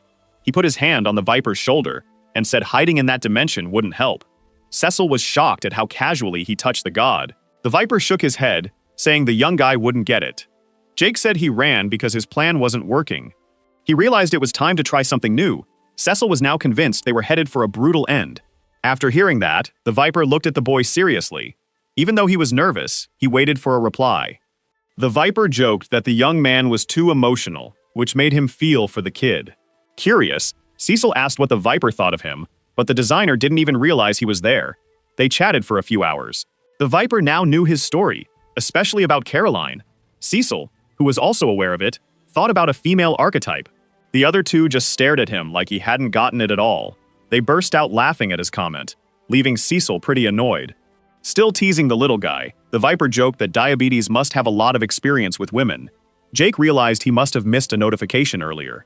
The viper asked about a skill from his lineage that had improved. Apparently, his perception had doubled. The viper was curious about the young man's lineage, saying it sounded really interesting. Seeing his reaction, Jake wanted to know if he had more info and could teach him. The viper said the system didn't take well to sharing secrets. This had been true since a minor god destroyed a universe, insisting it wasn't him. Jake sighed in disappointment, knowing this was the answer he expected. They had a great time together, but the viper agreed it was time to move on. That meeting got him thinking a lot about life. He admired Jake for his ambition, which was rare to see. Excited, Jake asked if he had nailed the job interview, and if he was now a real alchemist of the Viper. God said yes, and as he placed a hand on Jake's shoulder, he mentioned he had something to help him out on his journey. A small thread of karma appeared, and Jake's body started to glow. The Viper thanked them for hanging out, and Jake said goodbye, mentioning he had a great time. He waved, hoping they'd meet again soon. The god realized that Jake's bloodline was really strong, so he decided to keep an eye on him from now on. He had other things to take care of, though. He agreed he had been idle for too long. It was time for the Viper to make his comeback. A guy mentioned it had only been a little while since they sent Lara to find William. He was surprised to hear that since he hadn't seen her anywhere. He just hoped she hadn't gotten lost along the way. When they got to the camp, they were greeted warmly. The young man who welcomed them asked what they thought of the new fence. Instead of answering, the group approached Casper, looking sad. He finally noticed that Lyra wasn't with them. All they could do was apologize. They said they had no clue what really happened, just that she got lost in the forest. Casper was really annoyed by that. The group had searched for her for hours in the woods, but found no sign of her. With that in mind, they were unsure what to think about what had happened. Casper couldn't hide his frustration. This had to be a joke. The young man shook his head, indicating it wasn't a joke. Lyra was really gone, and there was nothing they could do. Hearing that, he finally let himself feel the grief. A week later, someone was giving a report on William. Last night, he had attacked yet another group of survivors. The chief figured it was Hayden's group. His servant confirmed that was right, and Hayden's son had died in the fight. This situation just made things worse. On top of that, William had left a mark on the boy's head. He sent them a message saying Ricardo was saying hi. Now, it was only a matter of time before they struck back. They found some arrows around the camp, and it was obvious they weren't theirs. Hayden was clearly out for revenge for what happened to his son's body. Killing was one thing, but this was crossing the line. Keeping William safe was going to be more hassle than it was worth. The servant was just waiting for the go-ahead. Once he got the order, he would handle everything. He already had 2 guys keeping an eye on William, but the chief told him to stay hidden. He had seen this kind of thing before. The boy was really talented, even if he was a bit cocky. If they could manage him, he'd be super useful. The servant nodded in agreement with the chief. They approached William to see if he had made any headway with the stone-tipped arrows. The boy had finally finished them all. It took longer than he thought, since he was still getting used to this new job. The woman noticed he was covered in grease. The maker gave him a hug, trying to clean off some of the grime. He said getting a little dirty from work was no big deal. A guy in the background said that just showed he was working hard. The woman thought he would have been better off learning to sew. Even working with leather would be easier than this. Still, the boy loved blacksmithing, and Smith was teaching him everything he needed.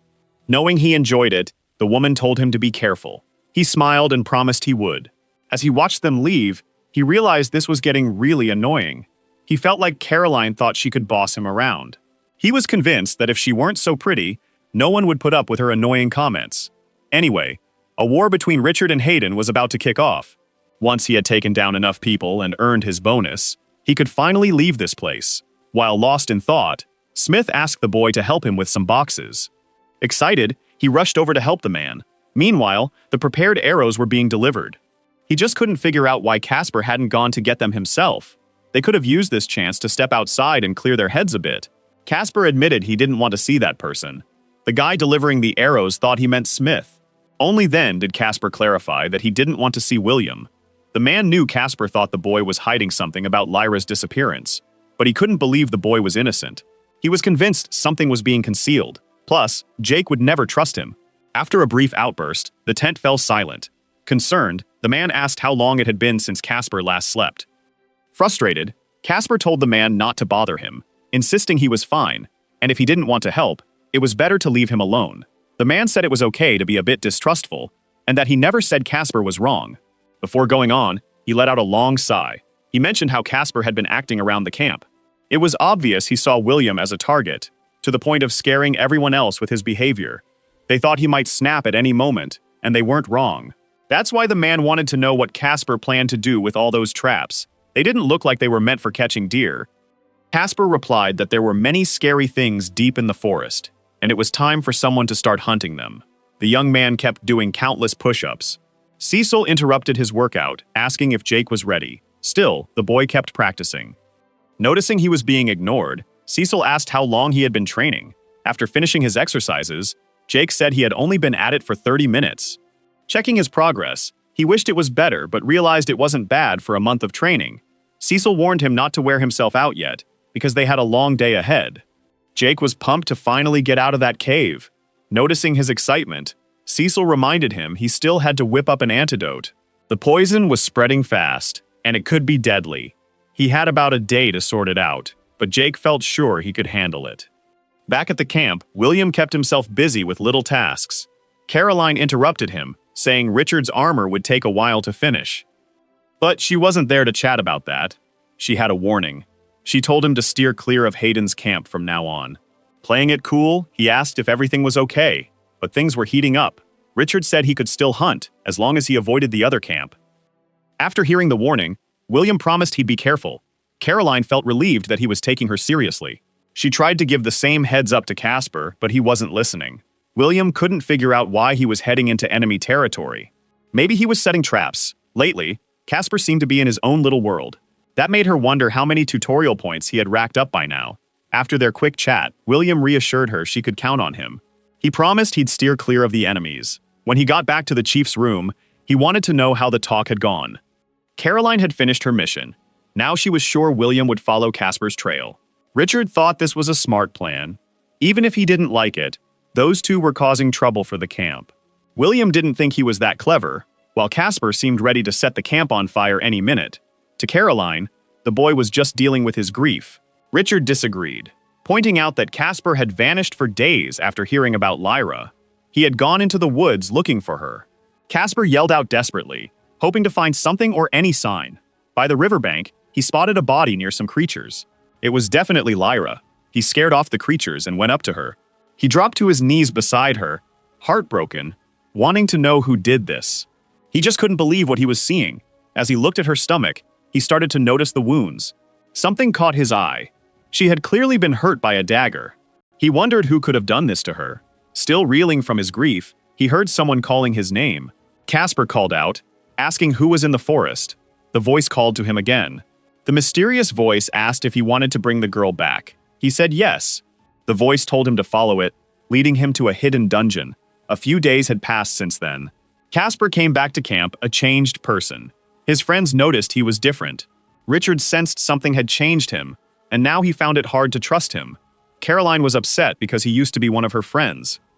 The ordeal was harsh, but it would soon be over. Once they got back to Earth, they could rest and start anew. She should stay hopeful. Maybe Casper could take out William and become the person he used to be. Adam would be thrilled to have his friend back. That was what they all wanted, and they were there for each other. So in the end, she and Adam could finally have their happy ending. Wiping her tears, Caroline wished they could escape this cursed place soon. Richard smiled, thinking about how silly people in love could be. Meanwhile, Casper was in the forest, seemingly lost in thought. He heard some rustling in the bushes. Just as he thought, the person he was waiting for was coming closer. William approached with a friendly smile, introducing himself politely, but there was something off about his words when he said he knew he was expected. Casper replied that the boy showed up right on time. They shared quick glances, both sensing what was about to go down. A showdown between them was unavoidable.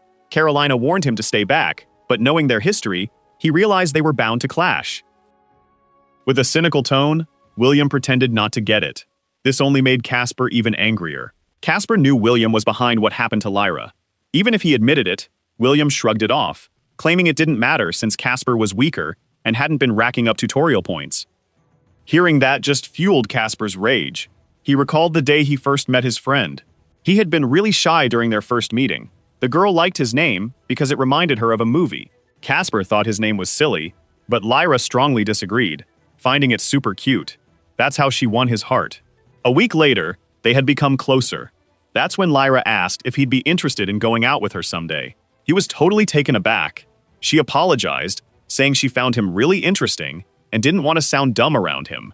To her surprise, he said he'd like to go out with her, but he worried she might think he found her dumb too. Before he could explain, she unexpectedly kissed him on the cheek. Casper was completely crushed. He had lost someone he cared about. William mocked him, saying the boy had lost his common sense because of his feelings. Casper's anger intensified. Losing the one he loved felt like losing his entire world, and now he wanted revenge on the one responsible. William pointed out that fighting wouldn't bring the girl back. Even though William was clueless, Casper was still itching for a fight. Love was way too complicated for someone like him to get. William felt provoked, realizing Casper's plan was working. Casper knew the kid ignored other people's feelings, and that was his biggest flaw. After hearing that, William said he was losing his patience. If Casper didn't follow his orders, he'd have to face him. The threat only worked if Casper was scared of dying. Since he wasn't, William was set on ending his rival. He tossed a bunch of daggers at Casper. They zipped through the air but were blocked by Casper's spear. William didn't expect the kid to be so quick and nimble. While he was processing that, Casper was ready to strike back. This time, Casper threw a dagger, but it completely missed William's face. William started smiling, saying it wasn't even a threat, until Casper revealed he hadn't aimed at him. His dagger cut a hidden rope. That's why he had brought so many arrows. William was glad to have some metal left. While he was distracted defending himself, Casper made a deadly move against him. But none of his hits landed on the kid. However, by pushing him back, he forced him into a big trap. William had to use magic to free his foot. In that moment of distraction, Casper's spear tip was closing in on him. Still, William had no trouble dodging it. Even though his face got a superficial cut, he needed to create some space in the fight. Casper was already a bit winded after all those attacks. William revealed his trick, saying it hadn't been bad at all. Now it was time to take things a bit more seriously. Using magic, he sent out several more daggers. A ton of them appeared. Casper wasn't the only one who had prepped for this fight. William thought the kid wouldn't stand a chance against that attack. To his surprise, Casper smiled at him. He mentioned meeting a guy in a dungeon who offered him a deal during his deepest sorrow. Casper opened his arms, waiting for the daggers to come down. They started falling, leaving William completely stunned. In the deal, Casper was promised immense power, fueled by his own feelings. Energy swirled around his arms, representing the anger of the fallen. William couldn't believe this was actually happening. It felt impossible. He backed away in fear and tripped over a rock. Showing his panic, he begged for mercy, saying he'd leave the camp. To his surprise, Casper said he didn't want to kill him. He just wanted him to witness what was happening. The power started flowing into Casper. He apologized for the pointless fight, saying he needed to hit back after what William did to Lyra. William was confused by those words. Casper said goodbye, hoping they'd never cross paths again. The black energy sphere grew huge, then suddenly vanished in the clearing. William found himself alone. Moments later, a ritual was taking place somewhere else. Casper stood in the center of the magic circle, saying everything was complete. A mysterious voice praised his efforts. Even though the ritual was confusing, the master was happy with how he did. A skeletal hand appeared, telling the boy to stand. It was time for him to move on to the afterlife. William still couldn't grasp what had just happened. He was in shock that the kid had just taken his own life. Still, the magic Casper used was truly amazing. Power driven by pure feelings. He really didn't want to figure out what that meant. He definitely needed to get it for himself. Meanwhile, Jake's time to fix the poisoning was running out, and he kept on meditating. Cecil could tell things were getting worse. He could hardly bear to watch his friend anymore. Jake was in a ton of pain right then. If Cecil were in his shoes, he wasn't sure he could handle his own fear. Even with his eyes shut, Jake told the creature to stop looking at him. Cecil was shocked. He had no clue how Jake knew that while his eyes were closed. His bloodline was working even when he wasn't watching. He could feel everything. Cecil mentioned he was worried, feeling like he was the only one anxious about the time, wanting to know how long Jake would stay still. The boy said he would stay like that until he was ready. Cecil warned him that he should be practicing. There was less than an hour left before the challenge wrapped up. Back in college, a lot of students freaked out the night before a big exam. He learned early on that in situations like this, the best move was to chill out.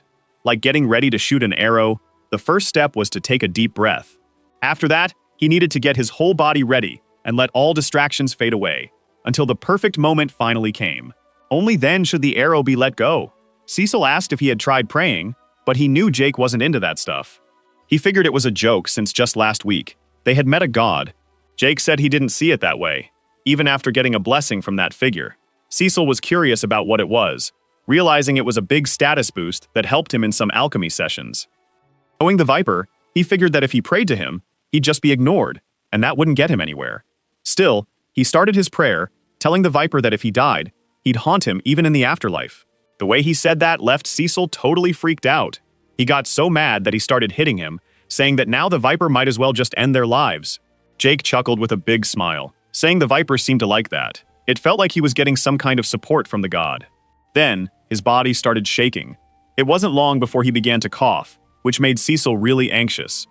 Maybe the kid was mistaken, and that wasn't a sign from the Viper. Looking at the mess in his hands from the cough, he realized things were going south. He stood up and told Cecil not to stress. His story was far from over. Not after everything he had been through. Jake had taken on a ton of enemies. He had hurt himself countless times. He even had to say goodbye to some friends. Everything he endured would be for nothing if he couldn't beat this challenge. Encouraging Cecil, he said they had a lot to tackle. He started getting his tools and ingredients ready. He needed to squeeze juice from those rare mushrooms and mix it with blood and old moss. It would take a bit of time, but he had to stay focused. Cecil brought him more ingredients for the antidote as time ticked away. While working, Jake adjusted his stance to keep his energy up. If the potion was bubbling, it meant things were going smoothly.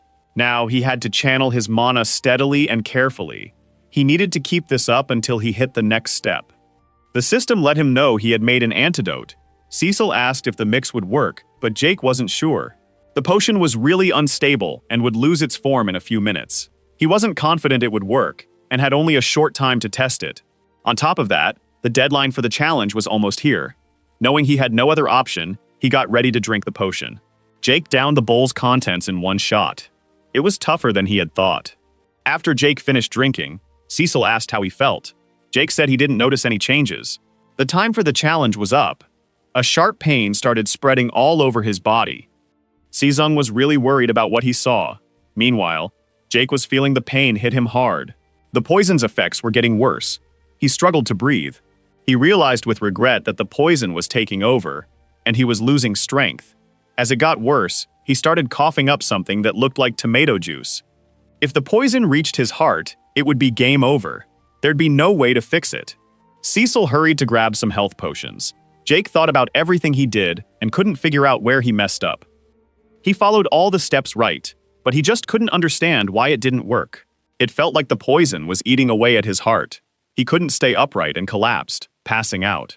His vision blurred as Cecil urged him to hang in there. Time went by, and his heart kept weakening. He found himself dreaming of Adam. The guy asked if he was really going to give up like this. Even though he was weak, Jake replied that he wouldn't give up. That wasn't the choice he made. Trying to rise, he vowed to fight the poison. He was sure he would come out on top in this battle. Jake stood up, filled with determination. His heart was pounding, feeling totally renewed. Cecil rushed over in a panic, holding a bunch of health potions. Jake seemed to wake up, even though he was still in a lot of pain. Even Cecil was confused by what he saw. Breathing hard, Jake figured the antidote was kicking in. Noticing the marks on his body fading, he realized he must have passed the test. Despite the pain, he was still alive. Fully healed, they started celebrating their great outcome. Viper watched everything unfold, knowing the antidote could have been better, but the boy had pushed through with sheer will and energy. His own determination had saved him. Trusting this boy had turned out to be the right choice. The system congratulated him on his win. The dungeon would shut down in a few hours. They had to hurry and gather their stuff. Jake didn't have much, but Cecil mentioned he had some things too. The boy thought they would leave together. Cecil hadn't considered it yet, unsure if Jake wanted them to stick together. The boy insisted he wouldn't abandon him in that broken dungeon. Cecil was still trying to process what he just heard. But the reality was, they had faced a lot together, and that made them friends. That thought really touched Cecil. Jake couldn't help but laugh when he saw the little demon crying, but they were soon interrupted by a bunch of system alerts. A wave of messages popped up. These seemed to be the rewards he was getting. There were so many that he could barely keep track.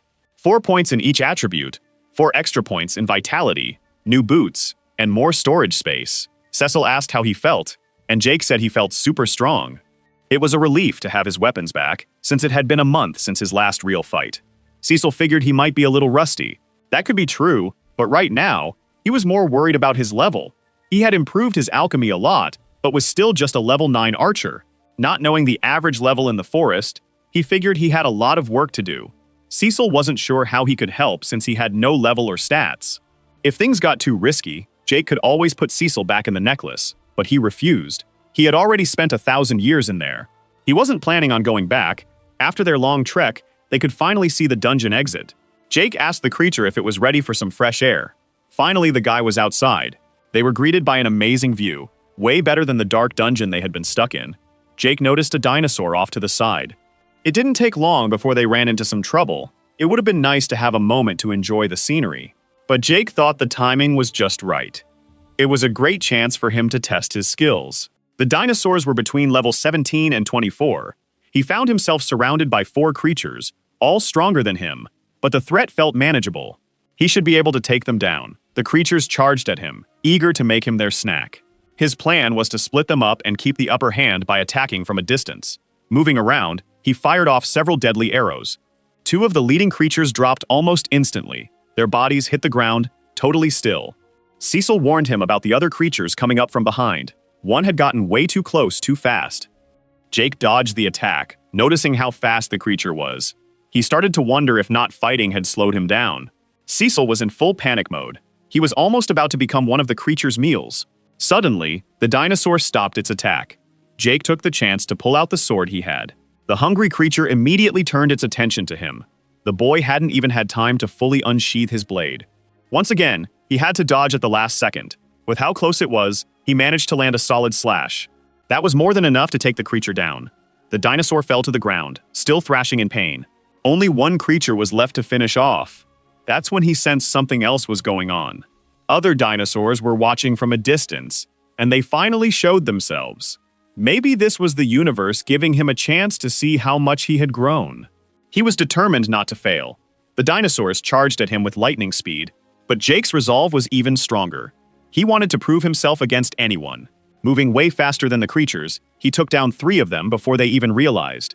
He'd keep fighting until he was the strongest. This time, another creature tried to sneak up on him. Jake had made it through the dungeon challenge. That poor creature posed no threat. Jake kept cutting down foes without a break. Those beasts couldn't stop him. The remaining dinosaurs were now unsure. Since they stopped attacking, Jake charged at them like a hungry predator. He got his blade ready to strike. Caught up in the heat of battle, he let out a furious shout. Standing on a rock, Cecil did his best to avoid the creature's jaws. Suddenly, arrows started whistling through the air. The distracted dinosaur got hit in the neck, crashing to the ground, unable to recover. The fight had been quick, and now, no creatures were left alive. With the danger gone, Cecil thought it might have been better to stay inside the dungeon. Jake realized it was tougher than he thought, but as he got back into the fight, he figured things would get easier. Knowing his combat skills were limited, the last thing Cecil wanted was to end up as dinosaur food. Suddenly, Jake was surprised to see he had racked up a ton of tutorial points. Thanks to the battle, he hit level 13 as an archer and got 4 attribute points. Noticing his impressive growth, he figured he must have earned extra experience for taking down much stronger foes. Cecil remarked that he'd soon be ahead of everyone else. He also unlocked a new skill called Power Shot, which boosted the arrow's strength based on how long he drew it back. The longer he pulled the bowstring, the more damage his shot would do, making it perfect for ambushes. This skill paired nicely with his alchemy, since he could use poisons. A strong arrow mixed with poison sounded incredibly lethal. Once more, he was surprised by his instincts. Cecil noticed Jake was distracted, but he needed to concentrate. He sensed something. He didn't know what it was, but he felt it was far away and extremely powerful. With that in mind, Cecil suggested they steer clear of it. But Jake disagreed. No matter how strong it was, he thought it was worth a fight. Back at Richard's camp, Caroline kept brushing her hair. Adam finally walked in and asked if there was any update on Casper. She replied there was no news, but Richard would send out scouts the next day. Adam couldn't hide his sadness. She approached him and reassured him everything would be okay, but Adam still worried about his friend. Everyone knew Casper had targeted William, and now both were missing. He asked Caroline if she'd heard from William before he vanished. She lied, saying no, and promised to let him know if she found out anything. She hugged him tightly, promising it was a promise, but worry crept onto her face. In what looked like a therapist's office, someone questioned why William was there. The boy had been ordered to start therapy. The therapist asked if he understood why he was there. He seemed to lack empathy and had violent tendencies. The therapist inquired if there was anything else.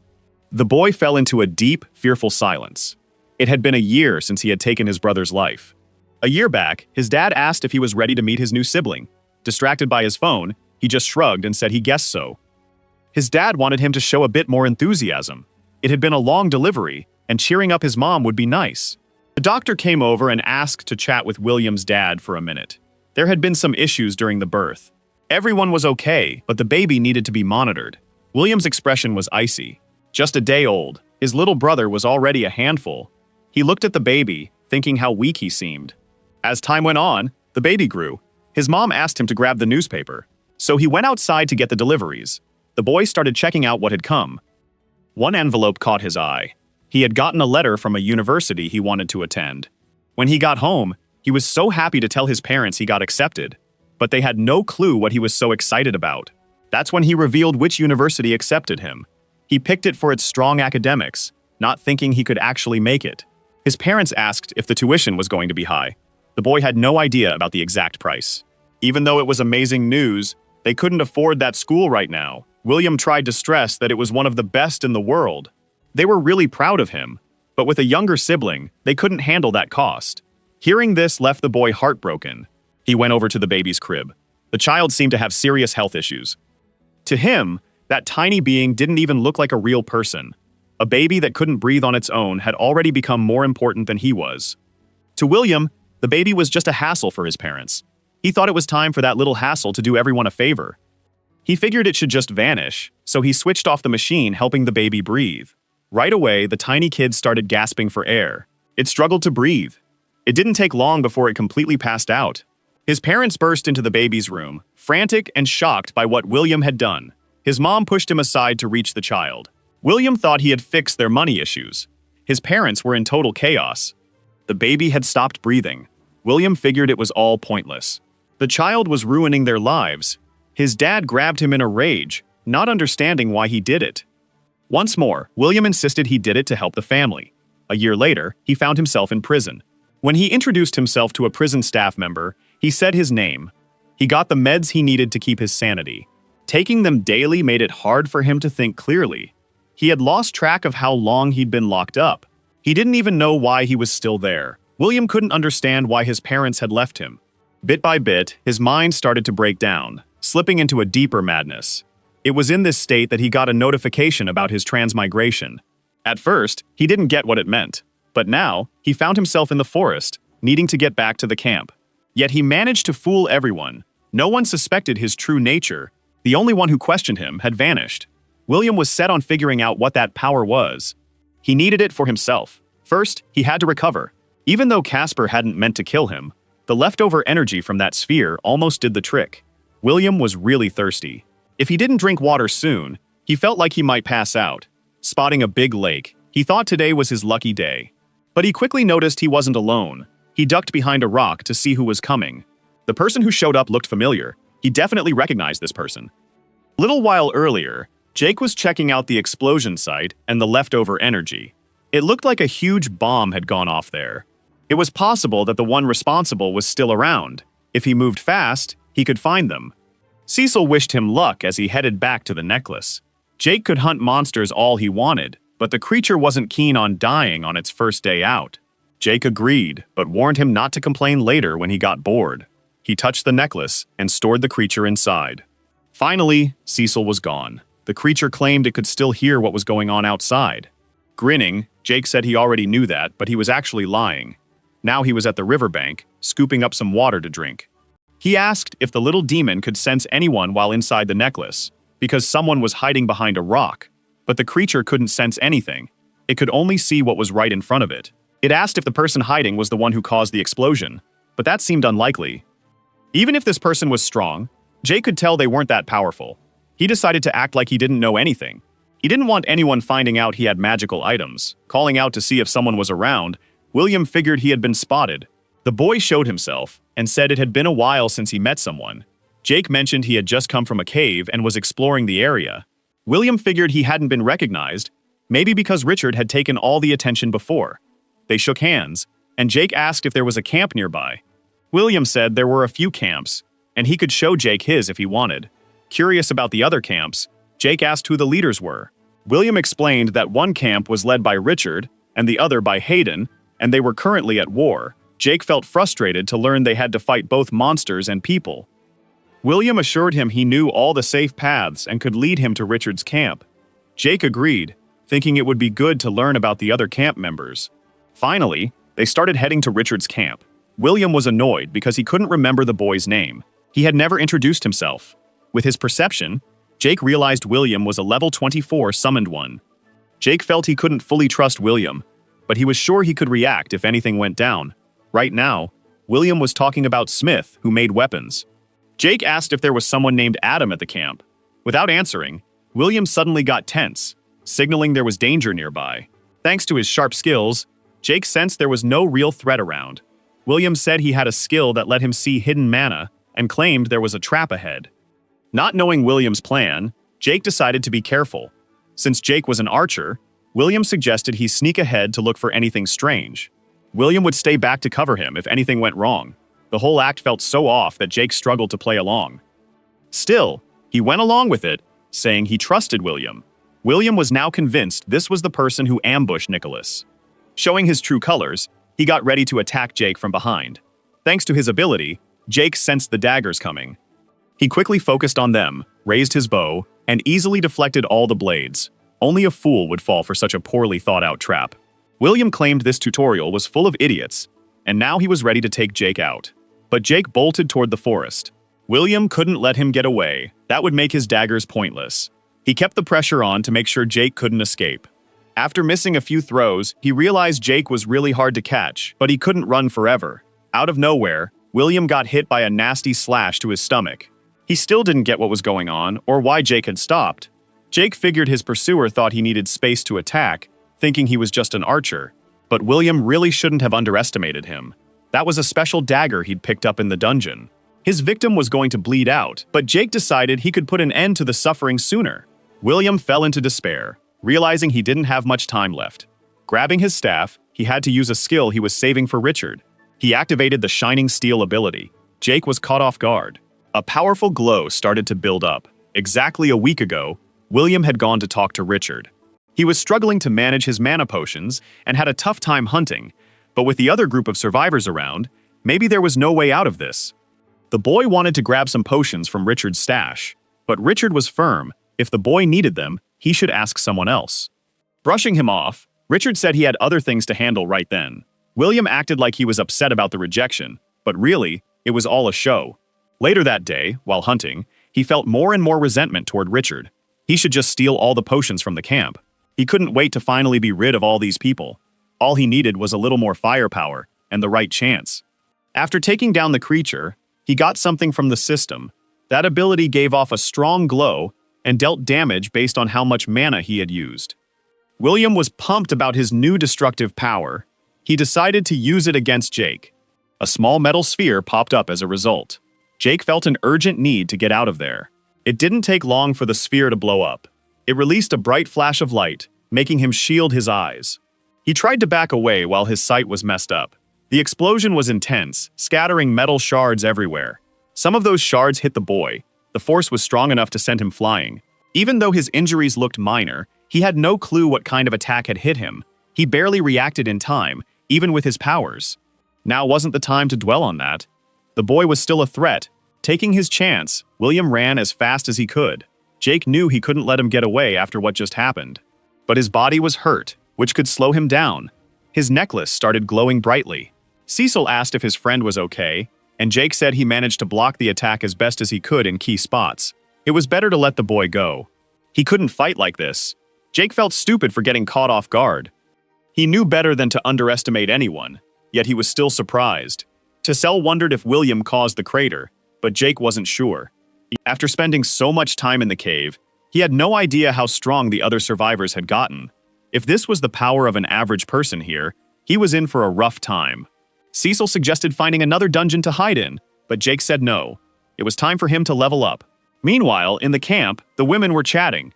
Those gloves were really well made and designed to handle pain. Since he worked so hard, she wanted to give him a gift he'd love. Another woman chimed in, saying they looked like a great couple.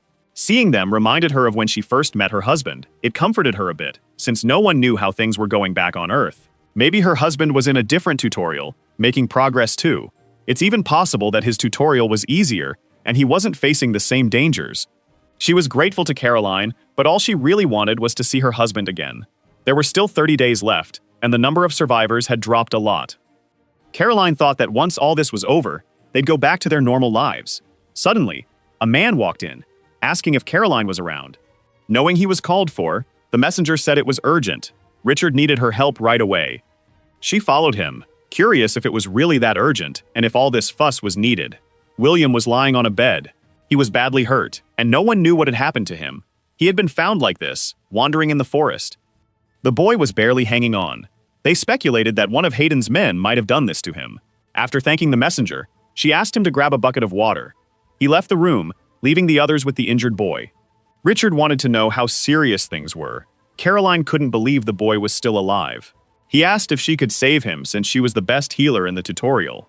Caroline could try, but knowing their plans, she asked if that was really what he wanted. Richard struggled with the thought of just letting the boy die. Caroline confirmed the poisoning was bad, and there was no guarantee she could help. William had already been a problem for them. Maybe they should take advantage of this situation. Richard had given Caroline a lot of freedom since she proved to be a loyal soldier, but he was the one in charge and had ordered her to heal the boy. He expected her to follow orders. With no choice but to comply, she'd at least give it a shot. Caroline put her hands on William's chest and started the healing right away. It turned out to be more complicated than she thought. Slowly, the boy seemed to be getting better. Richard had no clue what could have happened. He started to think it might be Casper's fault, but Caroline disagreed. Casper dealt with magic and curses. What they were facing was definitely poisoning. It could have come from a beast, but the cut on his stomach was from a blade. They began to wonder if he had been ambushed, but they had never seen Hayden use such a strong poison. A new player might be involved. Things were getting trickier. Inside the camp, Adam was bringing some fabric that Gianna had asked for. With a big smile, she thanked him for his help. Noticing a crowd outside the infirmary, he asked what was going on. She told him she had spotted a scout looking for Caroline, saying it was urgent. Adam thought something might have happened to the hunting teams, but the woman said no one knew for sure, just that they saw William being brought inside. Adam was taken aback by this news. Outside, Richard was shooing away the onlookers. Meanwhile, Adam went up to Caroline and asked what was happening. She said she was on her way to meet him, but was called in for this emergency. William was likely going to be okay. She planned to leave him in his cabin since he might want some privacy when he woke. Adam offered to help with anything she needed. Caroline assured him that wouldn't be necessary, saying they'd catch up later.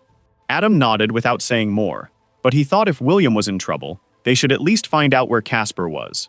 The longer it went on, the less control he felt over the situation. Still, he couldn't let hope fade away. William thought back to a therapy session from his time on Earth. It felt really odd for him. The therapist asked for his thoughts on their earlier chat. The boy seemed to have totally forgotten what he was supposed to say. His mom felt like she had lost both her sons. The therapist wanted to know how that made him feel, but being compared to the sick kid really hurt him, like a betrayal. Again, the therapist looked at him, waiting for him to say something. Pretending to be sincere, he said he felt sorry, but honestly, he didn't care at all. He'd say whatever they wanted just to get out of there fast. Richard asked if the medicine was working. William started to wake up and noticed the guy in front of him wasn't his dad. His memories and reality were mixing again, and he saw the therapist. This time, he heard her mention tutorial points. The woman asked if he remembered their other conversation, but he was totally lost. She kept insisting they'd already talked about what was missing. The boy felt that creepy, scary sensation again, and the therapist reminded him they discussed his huge weakness. He really felt like a pathetic kid. So weak and broken, unable to handle any power. William didn't recognize the grotesque figure in front of him. Then he realized it was the person who had stabbed him. He was instantly filled with fear at the sight. Remembering the archer made him feel a deep dread. He couldn't shake that feeling. Everyone around him was smiling like he was a total failure. It pulled him deeper into despair. Finally, the boy woke from his dark nightmare, but he had no clue where he was. Looking at his hands, he realized it was all just a dream. Richard and Caroline stood in front of him, waiting for him to wake up. It was time for a serious talk. Sitting up on his cot, Caroline came over to check in on how he was feeling. He woke up feeling sweaty and shaken. He said he was okay, but had no clue how he ended up there.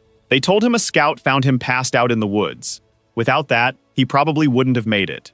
He started to explain that he went into the forest to find Casper. Richard wasn't buying it. Richard knew the boy went there to face Casper and wanted to know what really happened. William was definitely a bit reckless. He was puzzled about how they figured that out when it seemed so clear. He had been allowed to wander since he was strong, but he was inexperienced and lacked finesse. Frustrated, he clenched his fists, fully focused. Richard said he understood his type very well. He was a gifted young man. He couldn't argue with that. Richard was very interested in his potential. William slyly asked how they had assessed him like that. He realized it was the same when they first met in the woods.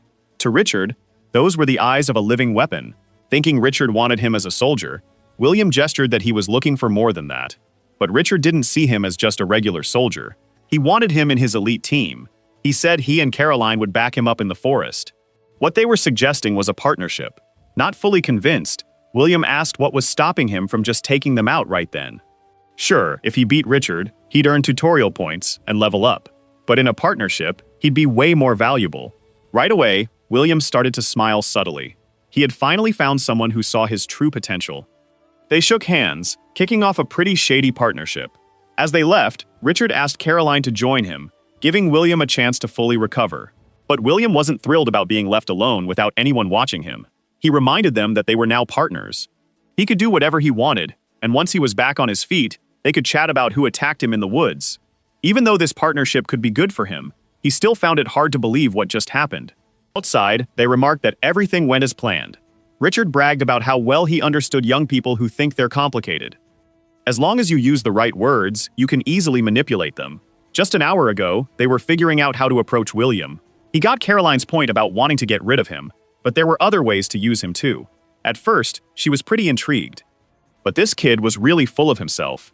He acted like no one could ever beat him.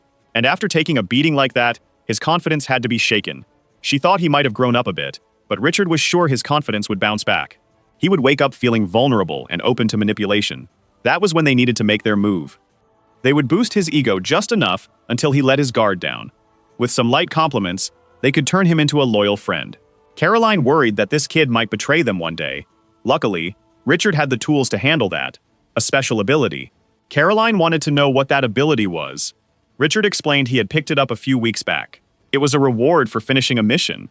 The system wanted him to bring the other survivors together and get rid of any rivals in his way.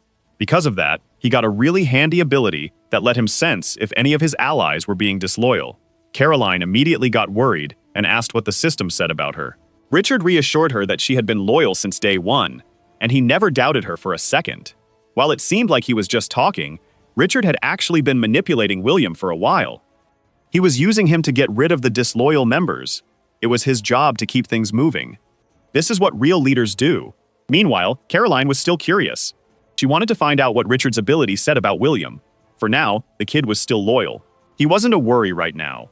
His progress might be a bit rocky, but Richard was sure they could pull it off. Caroline felt uneasy about everything that had happened. She knew Casper wasn't coming back. That's when Richard reminded her this wasn't about being nice. At the end of the day, William was just a beast. He was useful for now, but still just an animal. They could feed him and win his loyalty, but Richard wasn't blind to the reality. Once William took down Hayden's leader and finished the system's task, there'd be no reason to keep him around. Now, Caroline got Richard's plans. Right now, only a few in the camp weren't loyal. One was the blacksmith, who was still hard at work. Bertrand was another unfaithful member. And then there was Adam, who was getting more suspicious. Richard felt he'd soon handle all of them. Meanwhile, deep in the woods, the protagonist was fully healed and on a hunt. His target was an ostrich, completely unaware of its fate. Jake carefully readied his arrow, focusing his new power into it. Slowly, the energy flowed through his hands. He just needed a little more time, but the ostrich seemed to sense something. At that moment, the little demon showed up, saying she had brought mushrooms.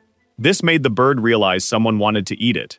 The creature dashed away in a panic, but Jake had already charged his arrow. It flew through the air with force, hitting the creature fatally, and even taking down a tree. The imp was taken aback by the destruction. Jake told him that was his fully charged ability. He suggested using it against William, but the young man pointed out that the attack has its downsides. He has to stay completely still while charging, and it takes a few seconds to unleash serious damage. Charging this attack took 12 seconds. He felt like his arms were about to give out. It could work well for a sneak attack if he set up an ambush. No one would see that coming. The system notified him that he leveled up after defeating the creature. His progress was slowing down, and he figured the other survivors had already taken out the tougher monsters. All that was left were beasts that didn't give much experience. The imp suggested going deeper into the forest, which he wasn't keen on. Cecil was right, despite the risks. The issue was, he might run into other survivors. It could be worse if he found out no one was left at all. He decided to explore further into the forest. but would steer clear of any camps to avoid conflicts. Cecil understood the young man's hesitation, but deep down, he knew it wasn't just conflicts he wanted to dodge. Morning came, and they kept hunting. Jake even managed to gather some eggs and struggled to catch fish in the lake. Then, in the early afternoon, he stumbled upon a new dungeon in the forest. The entrance looked familiar. Cecil noticed there were fewer mushrooms this time. Noda mentioned he could come and go as he pleased. It was definitely less risky than the challenge dungeon. Since he needed to level up, this might be his only option. Finally, they entered the dungeon, aiming to take down the boss creature. It seemed too easy to just walk in and defeat a creature, even if it was a bit risky. It wasn't long before he came across a giant badger. Cecil felt uneasy, but realized Jake had found the creatures he was after. Since those badgers were way tougher than the forest critters, he got worried for his safety and decided to retreat into the necklace. He let it be known he could be called if needed, but he preferred to stay safe inside. With just 2 creatures around, Jake felt pretty confident he could take them on. After all, they were just small, fierce animals. It didn't take long for him to shoot his first arrows. He quickly took down the first creature, but he missed the second one. Now he had no time to dodge the attack that was coming at him. He had to make sure that Dangerous Jaw didn't hit any vital spots. Using his forearm as a shield, he took a painful bite. That was definitely not a nice feeling. Taking advantage of the moment, he had the creature right where he wanted it. He grabbed an arrow from his quiver and drove it into the badger's chest. That's exactly what he planned to do from the beginning. Since these creatures were high level, he got a huge boost in experience. As a result, he leveled up again. Now, he wasn't as focused on taking down the boss. He planned to spend a few hours taking down more creatures. He was all in on leveling up, and he realized most of the danger came from their poisonous bites. However, thanks to his perks as a malevolent viper alchemist, the poison wasn't a problem for him. This meant he could focus on taking out the creatures without worrying about getting poisoned. After a while, he felt like he had really worked out. This place was serving its purpose well. From inside the necklace, Cecil asked if his friend had seen that. It had been ages since he'd come across something like that. There was a treasure chest hidden in the dungeon. It was about time he found something good. With the chest in hand, he opened it up. Inside, he found an icy wind dagger that could deal ice damage. He attacked an enemy, they would start feeling chills. Right after that, he also gained new abilities as an archer. The Twin Fang style gave him a nice boost in speed and strength when he used the right weapon. He had tried using 2 blades before, but the second one was just one of his arrows. Maybe the system knows he's gotten stronger. That dungeon was really helpful, even if he hadn't faced the boss yet. As soon as he said that, a loud roar echoed through the cave. That could only mean one thing: the boss was here. Deep in the cave, he saw a creature he guessed was behind the roar. That had to be the Nest Mother. The system didn't show her level, and there was no extra info about the creature. This probably meant her level was really high. Cecil said he had enough fun and should think about leaving the dungeon, but the boy wasn't ready to go. He recalled that when he first arrived in this world, Ale mentioned a creature called the Lord of Beasts, and this one definitely matched that description. Cecil wanted to know why he thought that. Since the creature was too strong to show its level, that must be the case, at least by typical video game rules. He could start with a poisoned arrow, and then follow up with one of his charged shots. He couldn't let this chance slip away. In moments like this, Cecil really regretted leaving the library. Now that he was set with his bow, he aimed to finish this with one shot. The energy started to charge, and the creature seemed totally clueless about what was coming. Jake concentrated hard, counting the seconds to know exactly when to shoot. Once he hit the limit, he let the arrow fly toward the target. It felt way stronger than the first time he used it. Unexpectedly, the creature sensed the danger, which made Jake really anxious. As a result, his arrow missed the target. However, it did graze one of its legs. The poison might still spread. Knowing it was poisoned, the creature didn't hesitate to tear off a piece of its own body. As he repositioned with his bow, Jake realized that a Lord of Beasts was a serious challenge. The creature was already closing in on him while he readied another arrow. This time, Jake shot a regular arrow. The creature roared loudly. The sound waves were so powerful that they shattered the arrow. It also messed with Jake's hearing, since he didn't expect the creature to attack like that. Caught off guard and covering his ears, he got slashed by the creature. The cuts looked serious, and he even coughed up some blood. He quickly figured out he had been poisoned. He thought he was immune to its venom, but he was mistaken. The creature knew it had to take him out. Jake took off running. He needed to get some space to strike back. He asked Cecil if there were any health potions left. but all he had were poison vials. Right away, he realized that might be just what he needed. He stopped running and tried to grab the creature's attention. From the pendant around his neck, he pulled out a poison vial. Meanwhile, the creature kept coming toward him. He threw the vial at it, hoping his plan would work. He wanted it to react to the vial like it did with the arrow and use its sonic attack. That would make the vial break, leaving it open to the poison, which would keep moving forward, and everything went just as he hoped. The creature's eye was hit hard. Even injured, it started screaming wildly again, but this time, Jake didn't get what set it off. Badgers started pouring in from all over the dungeon. They were coming from every direction. The huge creature was entering the arena, ready to make Jake its next meal. He was completely surrounded. The reinforcements had answered the dungeon boss's call. Reaching for his dagger, he had hoped to save it for later, but it looked like he had no other options left. Now that he had 2 daggers, he activated the twin fang style right away. Thanks to that and his new item, the creatures were no longer a threat. They were getting taken out like stuffed toys. Still, he didn't come out of the fight completely fine. He was taking some hits, but the creatures were still getting overwhelmed. One of the badgers bit him again, but anyone who got too close ended up losing their life. A few of them tried to sneak up on him from behind. Unfortunately for them, Jake spotted them all. With that, all the creatures summoned by the dungeon boss were wiped out. Now, there was just one creature left to handle. Taking the lead in the attack, Jake wanted to finish this fast. The creature wasn't scared either, and charged right at him. But as soon as it got close, it took a serious hit. After defeating a level 68 creature, he earned a ton of tutorial points. Cecil didn't even think the kid could pull that off. He was already out of energy, letting his daggers drop to the ground. He closed his eyes for a moment. Out of nowhere, Jake started screaming like crazy. Since he completed the dungeon solo, he would get an extra reward. Cecil noticed the place was a total wreck, while Jake mentioned he needed a nap.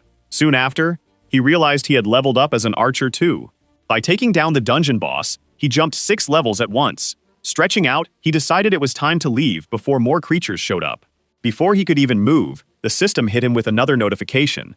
He didn't expect to get another skill. It let him blend into the shadows, but could only be used while moving in a straight line. The description seemed familiar. He was sure he had seen that name in the library. If he remembered right, it referred to one of them. Cecil hoped the Viper wouldn't take offense, as that would be a big deal. Jake thought the god wasn't that kind of being. That ability was too good to pass up. An hour later, they were already out of the forest. The boy was hanging from a branch, completely covered in shadows. Then, he just vanished. He reappeared on a big rock and asked Cecil to watch him jump to the tree. Once again, the boy disappeared. When he showed up in front of the tree, he bumped his head.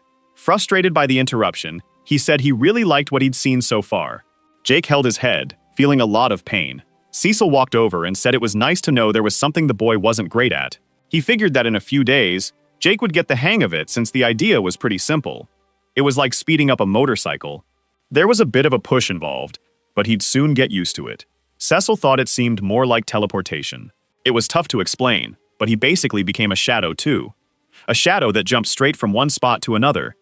Now the big question was if he could go through solid things. Cecil felt let down since it meant no big heists for them. Jake kept saying the skill was still in its early days. Once he perfected it, it could be super powerful. Meanwhile, in the lair of the evil Viper, a woman was doing a ritual. This had been going on for generations. No matter how much time passed, their hope was everlasting, just like their belief. Now, all that was left was a single temple. The woman waited for the Vipers to return and wished for a sign. A man entered through the hall doors to talk to the master. Annoyed, she hoped something important was behind the interruption of her meditation. The messenger said the Lord Protector wanted to see her right away. That sounded urgent, and she started to worry that something went wrong. But the messenger had no more info on the situation. After getting the message, she headed over. This was only the second time she'd see the Lord Protector. He had briefly shown up on the day she became master. He didn't even attend the previous master's funerals, which made her feel uneasy. This could mean something significant was finally happening. With a lot on her mind, she stepped through the portal. When she faced the Lord Protector, she said she came as soon as she was called. He urged her to come in quickly. As soon as she spotted him, she wanted to ask if everything was okay, but she quickly noticed the obelisk was glowing brightly. That could only mean one thing. The evil Viper was coming. After ages of waiting, he was back to restore their order's former glory. Owona realized her faith hadn't been wasted. This was fantastic news. But soon, worry took over, because there was a lot to get ready. The temple needed to look its best, and she had to talk to the other leaders. She just hoped the Viper wouldn't arrive too soon, and would take a few more days. Lost in her worries, she saw the obelisk shining even brighter. A strange voice greeted the little ones. The Viper asked if they had missed him. The elder couldn't believe his lord was finally back. The Viper apologized for the delay, and hugged the elder, thanking him for everything. The woman couldn't grasp such kindness, seeing the protector's tears. She had dreamed of this day forever, but it wasn't happening as she had pictured. Curious about who she was, he found out she was the last master and the top disciple. When he asked her name, she told him she was called Viridia. She felt truly honored to be among those welcoming the Viper back, apologizing for not doing it properly. The Viper told her to relax. He only wanted her name, not for her to bow. Honestly, he should be the one saying sorry, but since he had already apologized to the elder, he wouldn't do it again.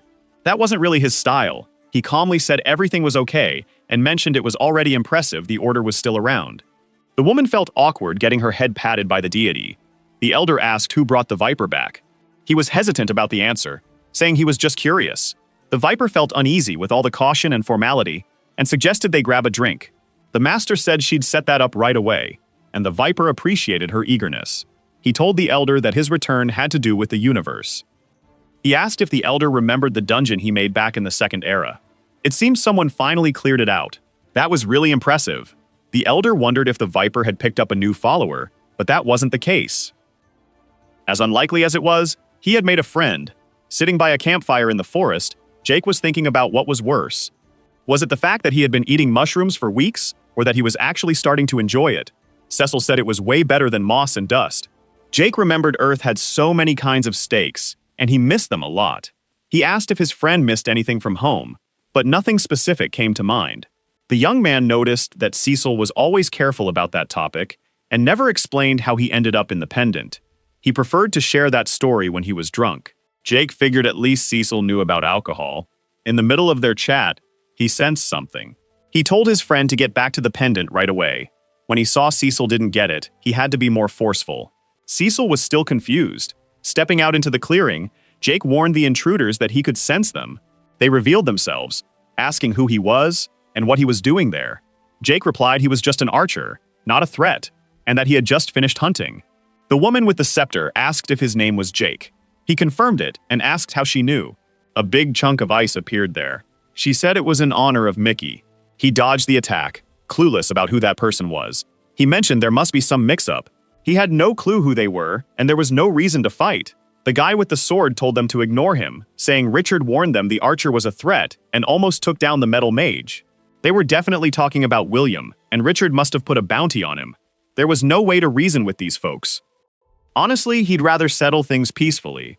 But sadly, these 5 jokers were about to meet their end. The warriors charged at him, brimming with confidence. Jake sidestepped the first attack. The warrior lifted his huge battle hammer again. Meanwhile, the swordsman thought he had caught up. But that mysterious archer vanished right before their eyes and popped up behind them. An arrow zipped through the air. That was a sign they had an archer on their side. The tree got completely wrecked by the hit. That archer had the same skill as him. Knowing that ability, he knew just how to counter it. But his arrow got blocked by an ice wall created by the sorceress. Frustratingly, that team was attacking in sync. Now, another charged arrow was coming right at him. Thanks to his shadow-moving skill, he managed to dodge it. This was turning out to be trickier than he thought. The warriors were taking the lead in the attack again. Jake realized he couldn't depend on his bow, so he pulled out both daggers to defend himself. With them ready, he blocked the incoming strikes. A hidden assassin was waiting for the right moment. Jake felt the pressure mounting. Trapped with no options, he was lost. One warrior anticipated his moves, ready for him to vanish and reappear. Caught off guard by Archer's determination, he let the blade strike him, leaving him wide open. The fighter with the hammer wanted to wrap things up fast. His stomach was already too acquainted with the dagger. Watching his friend get torn apart made the warrior anxious. Even the sorceress didn't expect any losses. Without flinching, Jake wondered who would be next. Weeks earlier, he had asked the Viper how he handled it. He was inquiring about taking lives, making it clear he didn't want to be misunderstood. He had no wish to harm innocents. But he had changed over the weeks, evolving from an office worker to a fierce warrior. He had no regrets about the battles he fought. Still, he wouldn't deny that he thought about them all the time. The Viper then promised to share a story with the young man. Before he became a god, he had just taken on a human form. He thought it would be nice to fit into the civilized world. Before that, he was used to facing beasts that could attack and kill. At least they didn't lie, which was rare among intelligent beings. Dishonest people were the real monsters he hadn't met yet. In under a year, he was betrayed by someone he trusted. He had placed his trust in them, only to have everything taken away. In his naivety, he gave them a chance, only to be betrayed again. The resulting fight was so brutal it destroyed 9 planets. Some might say he overreacted, but few dared to cross him again after that.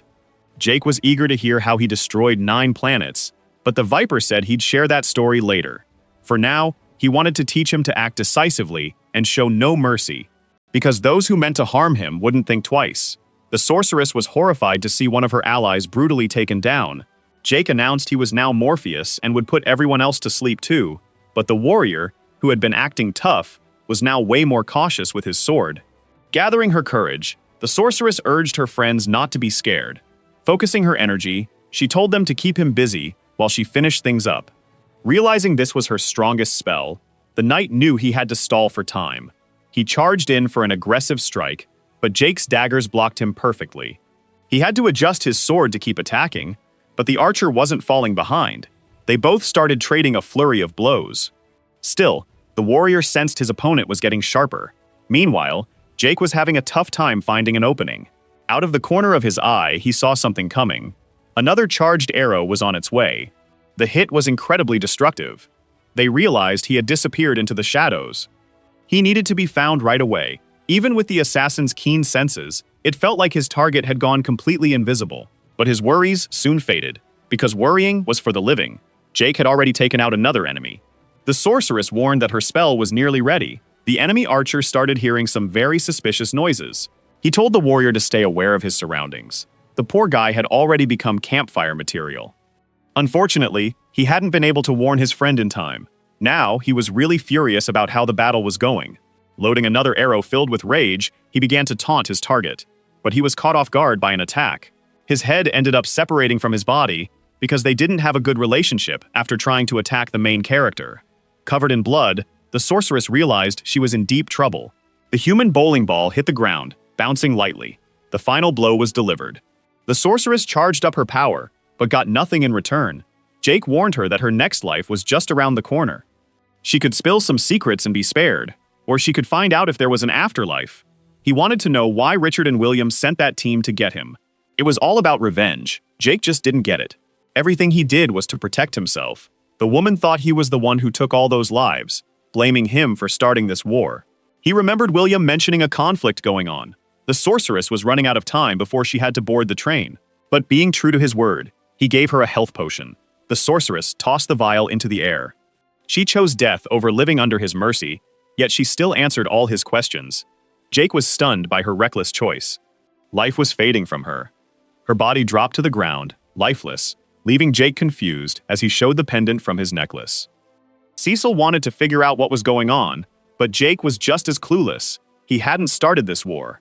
It was hard to believe this was all a big misunderstanding, but Jake knew they'd all been played. Someone in that forest was trying to set him up. He wouldn't just sit back and let it happen.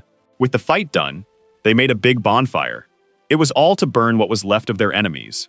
Cecil asked if he had anything to say for the funeral, but the young man just stared into the flames. He apologized, saying if it were up to him, none of this would have happened and no one would have died. He had no idea how those two villains fooled them all. But he vowed that for their memories, he would end it all. Cecil also hoped they could all rest in peace. After all his adventures in the forest, he finally hit level 31. Those system messages made him feel uneasy.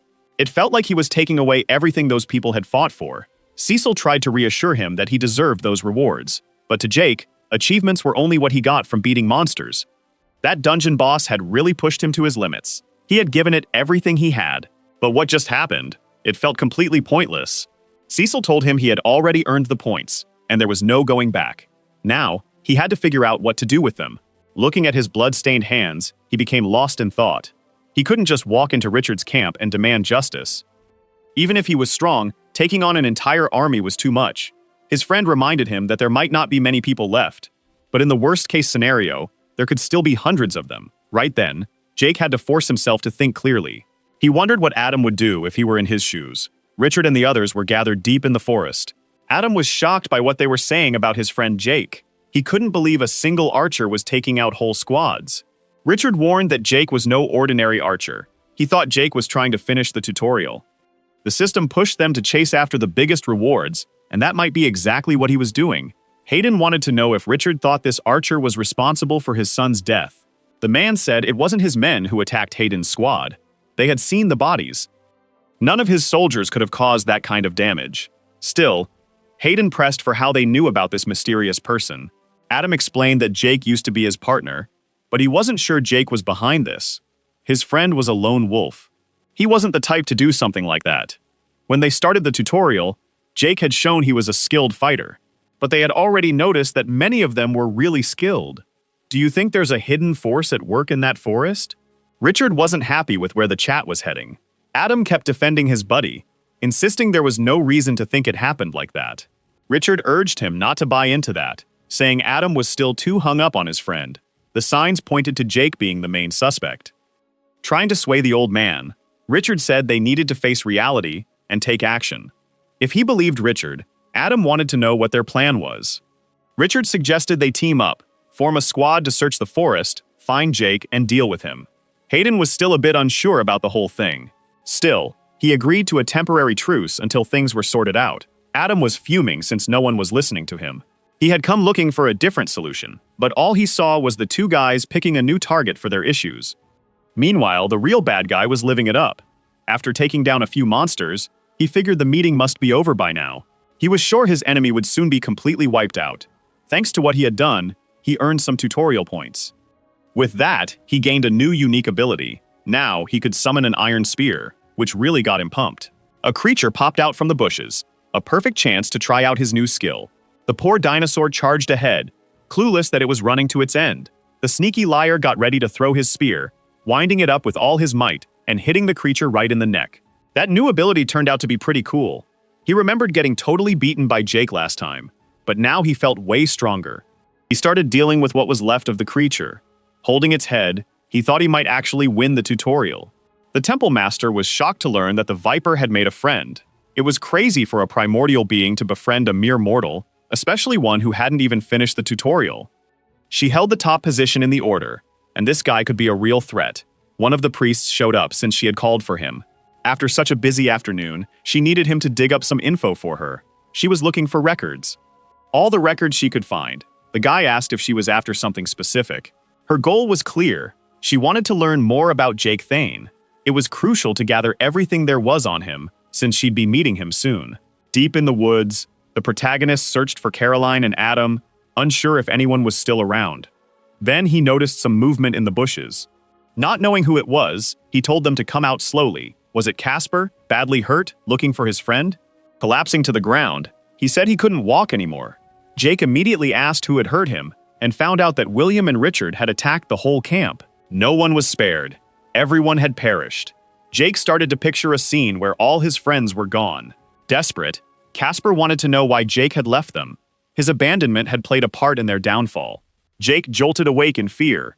It had all been a terrible nightmare. He looked at his hands, realizing it hadn't really happened. Cecil told him he should cut back on the mushrooms. They might be messing with his mind. Maybe that was true, since his nightmares were getting worse. Cecil pointed out that dreams help the mind deal with unresolved issues. Maybe Jake needed to let some things go. Maybe Cecil was right. Jake wondered what nightmares his friend had been trying to escape. Cecil confessed that sleeping was all he did while stuck in the pendant, saying he had already faced his worst nightmare. Jake was tired of wandering through those bushes. Then, he suggested to Cecil that he would share his dreams, but he wanted to know how Cecil ended up trapped. With not much else going on, Cecil agreed. Jake mentioned that his dreams always involved his old friends. He had come to this place with his coworkers. Some were his buddies, while others he barely knew. At work, he was just a guy who did the bare minimum and struggled to chat with others. But when he got to that forest, everything changed fast. He felt like he could start fresh. He was mistaken. His friends wanted to survive, while he just wanted a new beginning. This led to some serious arguments, pushing him to go his own way and leaving his friends open to shady people. In those nightmares, he always saw his friends lifeless. There was always someone different explaining what happened, but one thing stayed the same. They all felt let down by him, saying Jake was to blame for everything. If he had stuck around to protect them, maybe things could have been different. Maybe his friends were right. After hearing this, Cecil tried to comfort him, saying it was a heavy weight to bear. Now it was his turn to share how he ended up trapped in that pendant. He wished it was a better story, revealing that he used to be a lot like Jake. A long time ago, he was one of the lowest members of the cult that worshipped the evil Viper. He was basically a joke. Even the newcomers looked down on him. But he did have a small group of friends. They treated him well, and in return, he helped them test new spells and potions. Looking back, he felt more like a test subject than a friend. Then one day, they asked him to try out a pendant they had created, and just like that, things spiraled out of control. He got completely pulled into that empty dimension. Luckily, he could still see what was happening outside. He watched as his old friends panicked, trying to rescue him, until they just left the pendant behind. He remembered the dust piling up on it over the years. Sometimes, people would walk by and wonder where he went, but eventually, they just accepted he was gone. No one really came looking for him. He had just been left behind in the pendant. While the imp was forgotten, Jake had also turned his back on his friends. But Cecil insisted Jake wasn't a monster.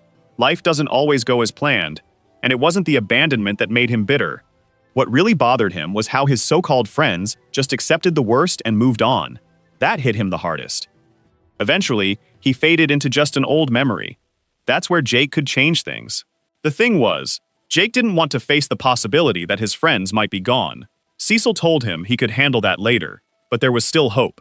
His friends might need him. Jake remembered telling them he had his own goals in that place. He had advised them to stick together for a better shot at survival and promised to reach out when the time was right. Thinking about this made him feel guilty about his choices. Standing up, he admitted Cecil was right. He had been dodging his problems for too long. He decided he would find Adam and settle things for good. At dawn, they would head out. Cecil asked if he even had a plan for where to go. They had been walking for hours and only spotted a few creatures. Very hungry creatures, too. Jake told his friend to quit complaining. He had a health potion and would be okay. But that wouldn't heal emotional wounds, which made the young man laugh. Honestly, he had no clue where the camp was, but if they followed the river, they'd find it eventually. It was a spot for fishing and washing clothes. Besides being a drinking water source, every civilization needed water. Tissel joked that his friend was starting to sound like a real hunter. After a month there, it was hard not to pick up a few things. The little guy was curious if his friend had worked on a speech yet. First, they needed to check out the camp since Casper had set some traps before leaving. If he had improved as much as Jake, they could be in for some trouble. They were about to walk into a minefield. Cecil reminded him that even though it was tough, he was going to chat with friends, so he should focus on talking, not fighting. Some of those folks were genuinely his friends, while others were worse than enemies. If he could talk to Adam, he might be able to fix things. He was being blamed for something he didn't do. The real worry was what if things didn't go his way? If that happened, he'd have a much bigger problem than just a few traps. All they could do was hope for the best. In the middle of their journey, he suddenly stopped. Cecil asked what was wrong, but the young man told him to hush. He pointed in a direction and asked if Cecil could see it too. It felt like there was an invisible curtain in front of them. It looked a bit see-through, like water, but the young man insisted it was magic. His vision got all fuzzy when he tried to look through it, showing it was a magical barrier. It was there to keep intruders out or, in the worst case, to trap something inside. Right now, they didn't have the answers they were hoping for. Eager to find out, he thought about crossing the barrier. Cecil stopped him, worried they might not be able to get back. He could end up stuck inside and never see his friends again. Taking a deep breath, the young man realized that was a real possibility. He chose to focus on finding his friends first and figuring out the barrier later. He was super curious about what was on the other side, picturing some huge monster. Finally, he spotted the camp. Cecil praised his friend's sharp eyes since he couldn't see anything from where he was. What he could see were several people grumbling about their morning routines. The houses were really well built. It looked like they even had a blacksmith. He spotted a table with a few girls sitting there and was pretty impressed. There was no way this was real. Jana's leg was totally healed. He had told Cecil that she was an old friend. He was there when she got ambushed on the first night of the tutorial, but he couldn't save her in time. But Caroline had figured out how to heal her. Cecil was glad to see his friends smiling. It felt great to see familiar faces. If she was alive, maybe the others were too. Now, he just needed to find Adam. The guy had just woken up and was still a bit groggy. He decided not to wake Caroline just yet. There were only 25 days left until the tutorial ended. He thought that once the time was up, everything would go back to normal. He had a hump to go on in a few hours, and was thinking about hitting up the blacksmith first. Outside, everyone was already up and busy. He hoped today would be a chill day too. Suddenly, something unexpected caught his eye. An arrow was flying right at him. It landed at his feet, and he noticed a rolled-up parchment tied to it. He quickly picked it up. As he read the message, he was surprised. It was from Jake asking to meet up.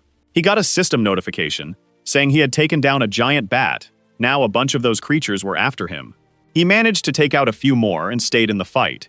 With his new spear, he was taking them down easily. They were going down like they were weak animals. He was totally into it, proving he was a bit unhinged. The creatures dropped to the ground, completely lifeless. He spent the whole morning hunting and testing out his new skills. Even with the challenges, this was the life he had dreamed of. Covered in creature blood, he felt stronger than ever. In the past, he would have cleaned up before heading back, but with Richard backing him, he didn't care anymore. Looking a bit scary didn't bother him. His innocent act wasn't fooling anyone anymore. Plus, now he had serious power. Inside the camp, he started to wonder where everyone was, since there were usually lots of people around. It looked like they were all in a cabin. Something was probably going on in Caroline's tent, but he didn't feel the need to act concerned just yet. If it was something important, Richard would let him know. Inside, they were having a meeting. One of the young guys put an arrow on the table and said someone tried to attack Adam, but Adam explained it wasn't an attack. It was a message from Jake asking for a meeting. Richard picked up the arrow to take a closer look. He mentioned that his gut feeling told him it might be a trap, but if Jake really wanted him dead, he would have done it by now. Adam honestly thought it was just a chat, a chance for peace talks. Richard found that hard to swallow. It was possible Jake knew he was being hunted, which is why he wanted to talk. But it was Richard who was eager to track him down. He figured the kid was trying to make the first move. The woman didn't want things to turn violent, and someone claimed it was the kid who started it. She didn't know him well, but she never thought he was a bad guy. In fact, on the first night, he was the one who protected her. Caroline, however, didn't believe he was saving her. He might have just been looking for some thrill. Richard politely asked her to leave the cabin. Jonah and Bertram were important to the camp, but a lot of people there could make things awkward. He wanted to keep the talk just between him, Caroline, and Adam. Adam agreed, but said he'd still keep his friends in the loop. At last, they were on their own. Even though they were friends, Richard couldn't risk losing his best healer. Then Adam said he'd go to the meeting by himself, but Caroline insisted that he wouldn't. They would either go together or not at all. Richard didn't want to let them walk into what could be a trap set by the young guy. Adam was a role model for the camp, but he wasn't a killer. He wasn't cut out to handle someone who could wipe out entire squads alone. They could meet close to the camp. If things got messy, he could bail. Richard called him foolish for risking his life for a coworker, but Adam knew his friend well and had done a lot for the camp. That's why he just asked for a chance and a little trust. Knowing they had both helped from the start, Richard even wondered if Adam might be an enemy too. Caroline stepped in between them, asking them to chill. She told Adam to go outside and reassure his friends. The truth was, the young guy needed to calm down too. He looked pretty shaken.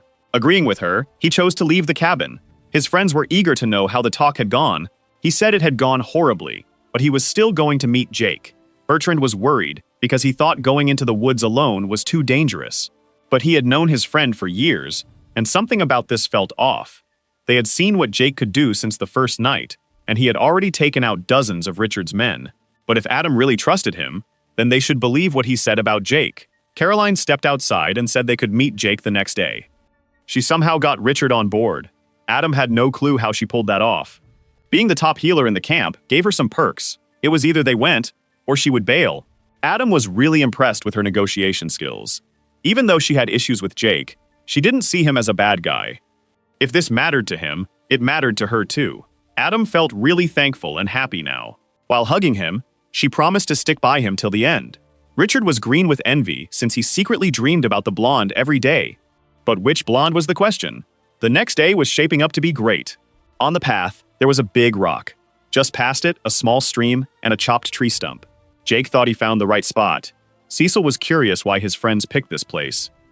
They probably wanted to stay close to camp and not go too deep into the woods. Plus, they might have been worried about an ambush and needed a way out. That's when Cecil reminded him that being a downer was his role. His friend should try to look on the bright side. Jake trusted his friends, but he knew they had been in Richard's camp for a while now, long enough for others to lose faith in them. His friends might have already picked a side. Cecil hoped not, since that guy was a real nutcase and dangerous. Jake told him to stay in the pendant, as he had no idea what might happen and couldn't promise his safety. Cecil agreed, but hoped his friend wouldn't die and leave him stuck in there again.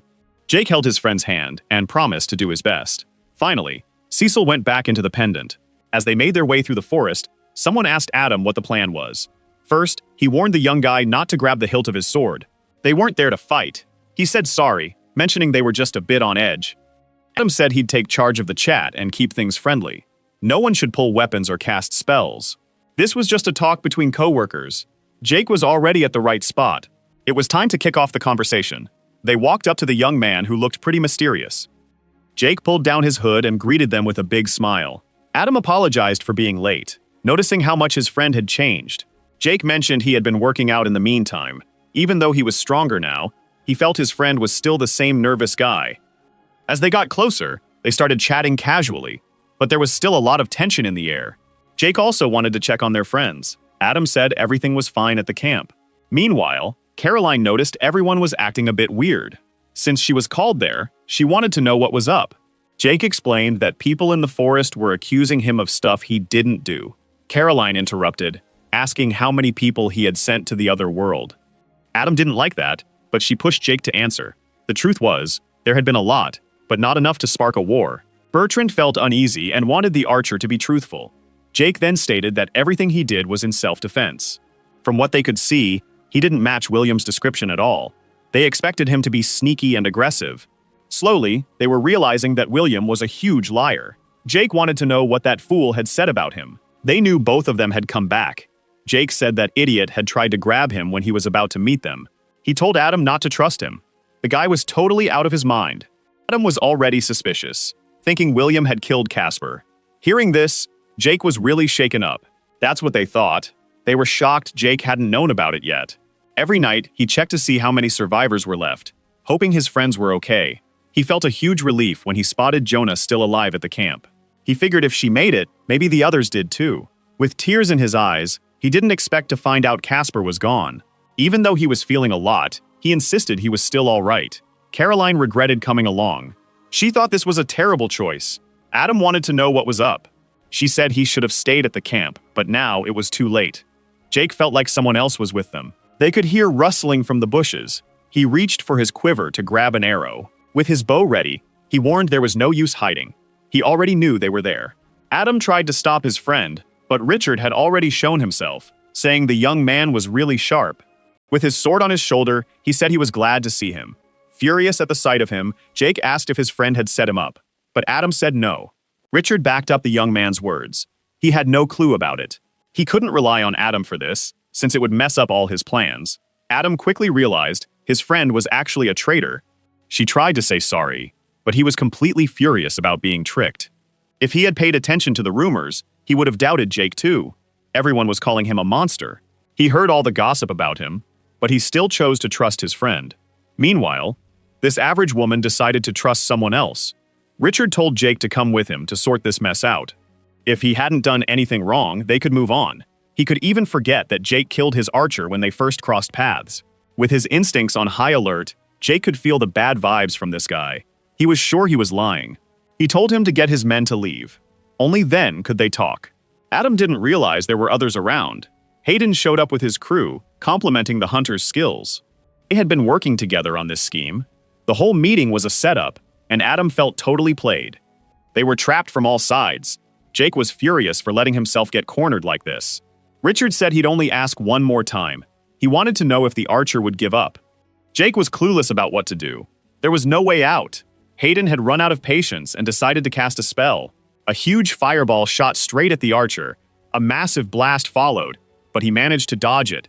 As soon as he hit the ground, he shot his first arrow. It zipped through the air, heading right for its mark.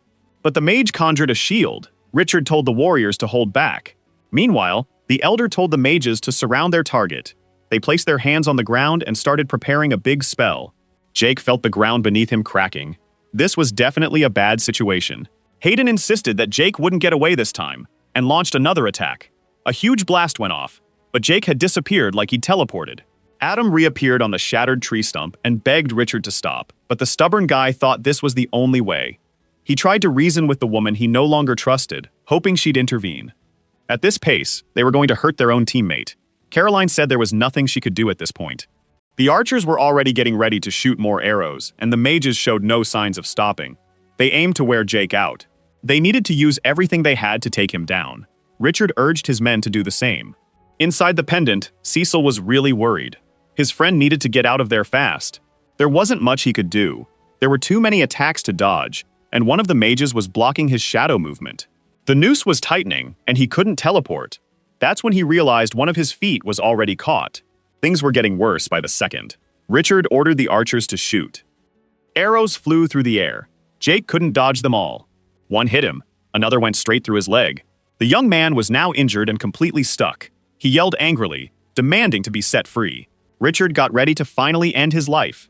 Adam was desperately trying to save his friend. Cecil was also panicking as everything unfolded. Standing over him, Richard announced that it was all about to be over. Jake fought to break free from his restraints, but he had no strength left. The sword was about to get very close to his neck. Jake was almost ready to accept his fate. There was nothing he could do. Despite all the battles he had fought and the monsters he had taken down, he couldn't get past this betrayal. He just hoped someone would find the pendant and rescue his friend inside it, as it seemed like his time was up. Then, out of nowhere, the system announced he had unlocked the Primal Hunter's bloodline ability. He glanced at the message, confused, but he was going through a human evolution. As he felt his body changing, he had no clue what was going on. His heart raced faster and faster. His instincts were taking over. That single moment felt like it lasted forever. He could now sense all the mana around him. It felt like a huge pool was filling up inside him. Now there was only one thing he could do. Let all that power burst out. A shockwave erupted, sending the fools flying away from him. Richard was among those thrown across the battlefield. Jake roared, his body glowing with incredible energy. The onlookers could only watch in shock. Hayden started to think it might be some kind of magic. Jake finally broke free from his restraints and stood up. Adam was stunned by what he saw, but he didn't recognize what his friend had become. Caroline, who really shouldn't have an opinion at this point, was now completely convinced of the rumors about Jake. He truly had turned into a monster. Richard told them not to be scared. One man alone couldn't take them all on. He ordered his men to attack right away, and the small army of expendable fighters charged toward their doom. Jake slowly pulled out his daggers. He took a deep breath to steady himself. His movements were so quick they were almost invisible. The first grunt had already met his end. The second was also headed to the same fate. The third guy didn't even notice his chest had been cut open. Everything happened so fast that they were just starting to realize they were dead. Realizing he was next to go, one of them shouted for his men to form a defensive line. The expendable soldiers with swords and shields quickly followed orders. Jake, though, slipped right past them.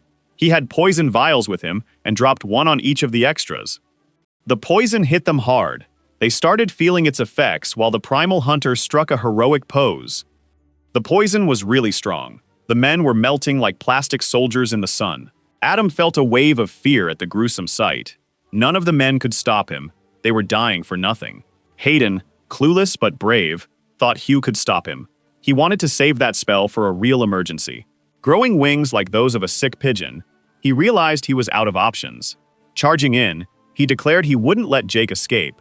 The hunter noticed this mage was really quick. He had to make some evasive moves. Those wings were now a real threat. If he hadn't dodged, he could have been in big trouble, maybe even losing limbs. The old man warned him he couldn't run and should give up soon. His speed wasn't enough, and help would be arriving to mess with the fight. His only way out was through the shadows. This time, he hoped that ability would actually work. Cecil had told him there was some kind of barrier here. Finally, the hunter realized he was trapped. He didn't know who was behind it, but there was an apology. Caroline was truly a pathetic traitor. She had no choice now. She had compromised herself too much. She wouldn't let him get away. Adam asked Caroline to hide the barrier. Dick was really worried about his friend. Adam tried to stress that it wasn't necessary. He attempted to persuade Caroline, but she just brushed him off. Out of nowhere, someone hit the young guy on the back of the neck. It was Richard, knowing he couldn't change his mind. He also mentioned it was a slick move. He honestly thought they might lose him right then. In the end, it showed them they were right. He was way too dangerous. Their only option was to finish him off. He asked Hayden to take care of it, which the old man would do happily. Once again, the young man was trapped with no escape. He thought about charging an arrow to break the barrier. He had one shot to attack and had to make it count. Hayden moved in to get revenge for his son. His powerful strike completely broke the barrier, hitting the primal hunter hard in the chest. The old man's face showed both joy and anger. His target had nowhere to run. Blood started pouring from the hunter's mouth. The mage thought he had finally ended the fight. Blood was everywhere. He only wanted his victim to suffer slowly because he craved the pain. But if this was how it ended, he'd make sure to take the old man down with him. Feeling a burn on his skin, he realized there was something on those hands. Jake had spent weeks perfecting that poison. He had managed to coat his hands with it while charging his attack. Thanks to his resistance, he hadn't felt a thing. But for that poor old man, it would be like melting him to the bone. He knew he had to get away fast. He dropped his weapon and went straight for that thing stuck in his chest. He let out a scream as he did it. At last he was free. The old man said it didn't matter since Jake was too weak to keep fighting, and he would finish him off from a distance. Jake really wasn't in any shape to fight. A massive attack was coming his way. Still, he had made sure they were alone. The destruction hit hard and fast. Others approached the old man, eager to know what had happened. There was no sign of Jake anywhere. Richard was furious that there was no body, and the old man confirmed their target had escaped. He slipped away in the shadows, but he couldn't let his pursuers catch him. Cecil was anxious, worried about his friend. The young man told him to stay hidden in the necklace because it wasn't safe yet. He needed to find a secure spot to rest and heal. Meanwhile, the others were searching for him in the woods. This was their only shot at finding him. Richard was a demon. He needed to be taken out. Jake knew they were closing in. It wouldn't be long before they picked up his trail. Cecil warned that something was ahead. It was that barrier they had faced before. But they had no idea what was behind it. If it was like a dungeon, it would keep low-level players out, which meant he'd be safe. The issue was, he might be heading toward an even bigger threat. Sadly, it was a risk he had to take. Jake finally stepped inside the barrier. He took his first steps into the place. He didn't notice anything off, so maybe it was safe here. He finally had a moment to catch his breath, but then something shocked him. There were a bunch of creatures around that looked pretty hostile. It was a bummer, but that's just how it goes. This would be a horrible way to go. Sadly, he was bleeding a lot, which made him weak. The creatures attacked him, but he could hardly feel it. He knew this was likely the end for him. He could have taken them out if he were in good shape. Useless creatures that wouldn't even give him much XP. The Viper said it was rude to barge into someone's place unannounced. Jake was fully healed now. He had been on the brink of death and couldn't recall what happened. The Viper asked if he remembered the blessing from their last meeting. Jake was curious about what that meant. It was a two-way thing. They had a connection. He just didn't expect the boy to show up out of nowhere. Realizing he had no injuries, he worried that the Viper might have called him here. Not only did it help him transition, but the young man started the whole thing. Jake asked where they were, and the Viper said it was like its room or base. The young man thought that sounded humble, but you had to be a bit self-centered to be a god. The Viper invited him to sit next to it. Jake noticed he didn't have his necklace and got anxious because his friend was in it. The Viper mentioned the necklace was with his real body, meaning he must have freed Cecil before passing out. Sitting next to the Viper, he asked if he was really there and where his real body was. He found out he wasn't dead yet, but he wasn't really alive either. Jake wanted to return because his friend was in trouble. The Viper told him to chill out since his body was healing, but he should avoid stressing his soul. The whole chat felt really confusing. The god explained that astral projection was tough to explain. His soul ended up there because his mind pictured it as a safe spot. It was a risky move, but with his life on the line, his instincts kicked in. They had been coming up a lot lately. The Viper mentioned that danger tends to trigger these things. If he wanted to get back to his body, his soul would return once he was healed. He had to hope no one discovered his body. The young man was curious about what would happen if someone did. The Viper confirmed that he would vanish forever. Cecil was moving his friend's body to safety since that area was way too risky. It was a shame nobody ever took his advice, but he should be thankful he got him free before passing out. Even though he was left in the middle of dinosaurs, he did his best to scare them off. They were lucky he managed to pull him into that cave. Cecil sighed, feeling really anxious. He had no idea what to do without his friend, and hoped he'd wake up soon. While they chatted inside, the temple master was eavesdropping outside. She wanted to know who this person was, talking so casually with a dangerous viper. It might be a test, and the viper wanted her to defend its honor. Thinking that was the case, she barged into the room, announcing herself to the viper, Mauer. But she quickly realized she was interrupting a moment between friends. The viper introduced the young man as Viridia, the one in charge of the mortals there. Finally, the woman met the viper's friend. His presence felt way stronger than an average mortal. She had no idea how he handled the aura of a god. With a smile, Jake said it was nice to meet her. The woman apologized for interrupting, and the vibe turned awkward. The viper invited her to join, since they were about to talk about how her ex tried to end her. Jake thought the whole thing was a misunderstanding. But what's done is done. Jake had been pretty gullible, and now he was ready for some sweet revenge. He tried to explain himself, but the viper told him he was mistaken and too weak to make mistakes. The woman trusted her patron's guidance. Whatever he said had to be right. The viper mentioned that while followers were nice, they weren't great at chatting. So it decided to ask what its friend really wanted deep down. The young man just wanted to get back to his body and keep living. The viper urged him to think bigger and give it another shot. That wasn't quite what he had in mind, but he wanted to sort things out with his friends and get back at the old man who stabbed him, along with Richard and the kid William. Most of all, he craved an intense fight. He wanted to face tough opponents to feel the rush of beating them. His goal was to get stronger and stronger, so he could do whatever he wanted in the end. Sure, freedom was a worthy goal, but those who were free couldn't be held back by their past. There's no freedom without power, and power doesn't come cheap. He had to ensure he'd never be trapped again, and if it happened, he needed to crush the traitors like bugs. Eventually, he'd find himself on a pile of bodies, and he had to make sure he was the last one standing. That was the Viper's idea of true freedom. But someone noticed that the Chosen One was starting to glow. It looked like his soul was beginning to come back to his body. Saying it was time to say goodbye, the Viper wanted to see its friend again. It took his hands and thanked him for the nice chat. The Viper asked the woman what she thought about it. She couldn't deny she was completely fascinated. That guy was really something. Inside the cave, the boy kept working out, showing off a body sculpted by Tremblon. It looked like someone had been using the venom. Cecil woke up to the sound of the young man counting. He stayed focused on his sit-ups with strong determination. He had already done countless reps. Cecil was really glad his friend was okay. Finally, he got a bright good morning from a smiling Jake. They hugged each other, filled with happiness. Cecil had almost thought he'd never see Jake again. Jake said sorry for making him carry him all that way. He owed him one now. Cecil admitted he was annoyed at first, but then he realized something. He had been freed before Jake passed out. He wasn't sure if Jake did it on purpose, but that's what saved him. If Jake had died, Cecil would have been stuck in that necklace forever. In his final moments, he set Cecil free. Maybe he could never repay that kindness, but he didn't have to, because that's what friendship is. Speaking of friends, Jake asked if he wanted to talk about what happened, but there was nothing to say. He messed up and needed to learn from it.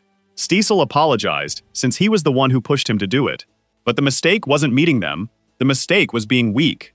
If he had been strong enough, being trapped wouldn't have been an issue. He was tired of treating the tutorial like a game. It was time to get serious. A system window popped up, showing he had a ton of unread messages. Since he hadn't checked anything, he decided to see what he had. There were so many notifications that it shocked him. He got experience points from the players he had beaten. One in particular made him think. He hadn't realized he had taken down Hayden, the old man. There's no way the poison alone could have killed him. As if that wasn't enough, there were several messages saying he had defeated other players. It could have been another player, but he quickly figured out it was Richard. He had just been a pawn in Richard's game. The anger he felt for that jerk was off the charts. At least he scored some points for joining in. The system let him know he met all the criteria to level up his class. Since it came from a golden screen, it was probably something special. The system asked if he wanted to start the evolution process. If he wanted to keep surviving, he had to get stronger. His class was now an ambitious hunter. At level 25, he really liked the new title. His class was always on the lookout for real challenges. Focusing on agility and strength was a must for survival. He was happy to get a boost to his perception and the damage he could deal to tougher foes. This would help him catch up with the others. Grabbing his cloak from the ground, he said he couldn't waste any more time. There were 25 days left until the tutorial ended. He needed to hunt everything valuable in that forest during that time. Caroline was frantic because Adam wouldn't talk to her. She insisted she acted in her best interests since she couldn't trust Jake. But he hated being manipulated by her and couldn't stand that she lied, leading to an innocent man's death. She tried to explain again that she did it all for them. But after what happened to Casper, she must have been completely wrong. She tried to say that he still had her in Bertram, but the young man was now unsure about trusting her again. Apologizing once more, Caroline asked what he wanted her to do. He just wanted to be alone, to think things over. After their argument, he walked away from her. Richard had been there, listening to the whole scene. After all she risked, she ended up losing everything, and they still failed to take out Jake. Richard reminded her they were after something much bigger. He let Hayton use his best spell because it would drain his resources. It left him exposed and at a disadvantage. Without that, he wouldn't have been able to beat him. With the old guy gone, his whole camp was in chaos. Caroline wondered why they were still at it. Richard said it wouldn't be long now if he could take out all his enemies, but that didn't add up since Jake was still around. They never thought the kid would escape twice. Still, they weren't wrong, because that explosion proved their fears were real. Even though he hadn't done anything wrong, nothing would stop his revenge now. They'd be ready when that day came. William had been at the forge for 2 hours. If he'd shown up before Jake's hunt, he could have joined the ambush. He was really upset that Jake got away alive, but there was going to be an attack to finish off the enemy camp, and that would be his chance to let off steam. The blacksmith came to check on him. William said he was just keeping busy with everyone around. The blacksmith was the one he disliked the least. The guy asked him to follow him to his cabin for a chat. It felt a bit odd since William had never seen the man's cabin before. He usually kept to himself at the camp. When he saw the cabin, William noticed it was pretty plain. The man never felt the need to make it cozier. William asked what was up. The man told him to hang tight and then found what he was looking for. Setting the dish on the table, he said he didn't want anyone to overhear them. A blue globe started glowing from the object. Now they were inside a magical bubble. The man told William not to freak out. It was a soundproof barrier to keep anyone from eavesdropping. William didn't care how he pulled that off without being a mage. It was a skill from his job. He could do small enchantments. William wanted to understand what the man needed and why they needed a barrier. Their chat was happening thanks to a shared contact. At first, William thought it was Richard, but that wasn't the case. The man clarified that their connection wasn't a person, but a god. It might sound crazy, but he had actually been talking to gods. These beings were interested in those going through the tutorial. By watching mortals, they could offer rewards that were otherwise impossible to get. A way to gain more power and influence. He had met one named Kamikus, the god of forges. William still didn't get how this related to him. The god had a buddy, the metal god Ferorus, who was keen on William since he had turned down a class offer. Honestly, he wasn't a fan of the name, but he was thrilled with the ability he got. Still, he accepted one of the god's powers, and now they were connected. William wasn't into the idea of following anyone. The man told him he couldn't clear the tutorial alone, and could craft gear to make him stronger. Way stronger than Richard. William was shocked that this guy was mentioned specifically. The man explained he hadn't come alone. He was there with his son and daughter-in-law. He had promised to keep them safe in the forest, but he failed to do so. And it was Richard who had done that terrible thing. William felt bad hearing the sad story. Even though he thought he didn't care about others suffering, the blacksmith mentioned his son was William's age, and that he and his girlfriend were very much in love. That's why he wanted revenge, but he wasn't strong enough. Still, he saw an opportunity in William. It was his god who led him to William, giving him a shot at achieving his dreams. The word love made the boy think deeply. Remember when Casper once told him that? William had never lost someone he loved. Sadly, those words were starting to resonate with him. He asked the blacksmith what he needed to do. The man raised his hands and told him to step back. William felt uneasy about everything because he couldn't figure out how this guy was doing all this. Without knowing what was going on, the blacksmith said he was calling forth his own forge. It was way better than the ones they had in the camp. Trying to wrap his head around it, William asked what the man was actually doing. He said a big battle was coming, and the boy had to be ready. It had been ages since he started watching this work. He couldn't even tell how long he had been there. Still, it felt like only a few seconds had gone by. The sound of the hammer was mesmerizing. It was a complete suit of armor, beautifully made, the best he had ever seen. Outside, everyone was gearing up to attack the enemy camp. Even the traitor was ready, and there he was, witnessing a true master at work. At last, the man finished his work. He wanted the boy to try on the armor. As William held it, he realized how amazing it was. The system said it was made for someone skilled and would help absorb and store mana. He was curious about how it spread out kinetic force. The man explained that he wouldn't just be a pile of mush if he got hit hard, because the force would be spread out. He could take a few hits without getting hurt.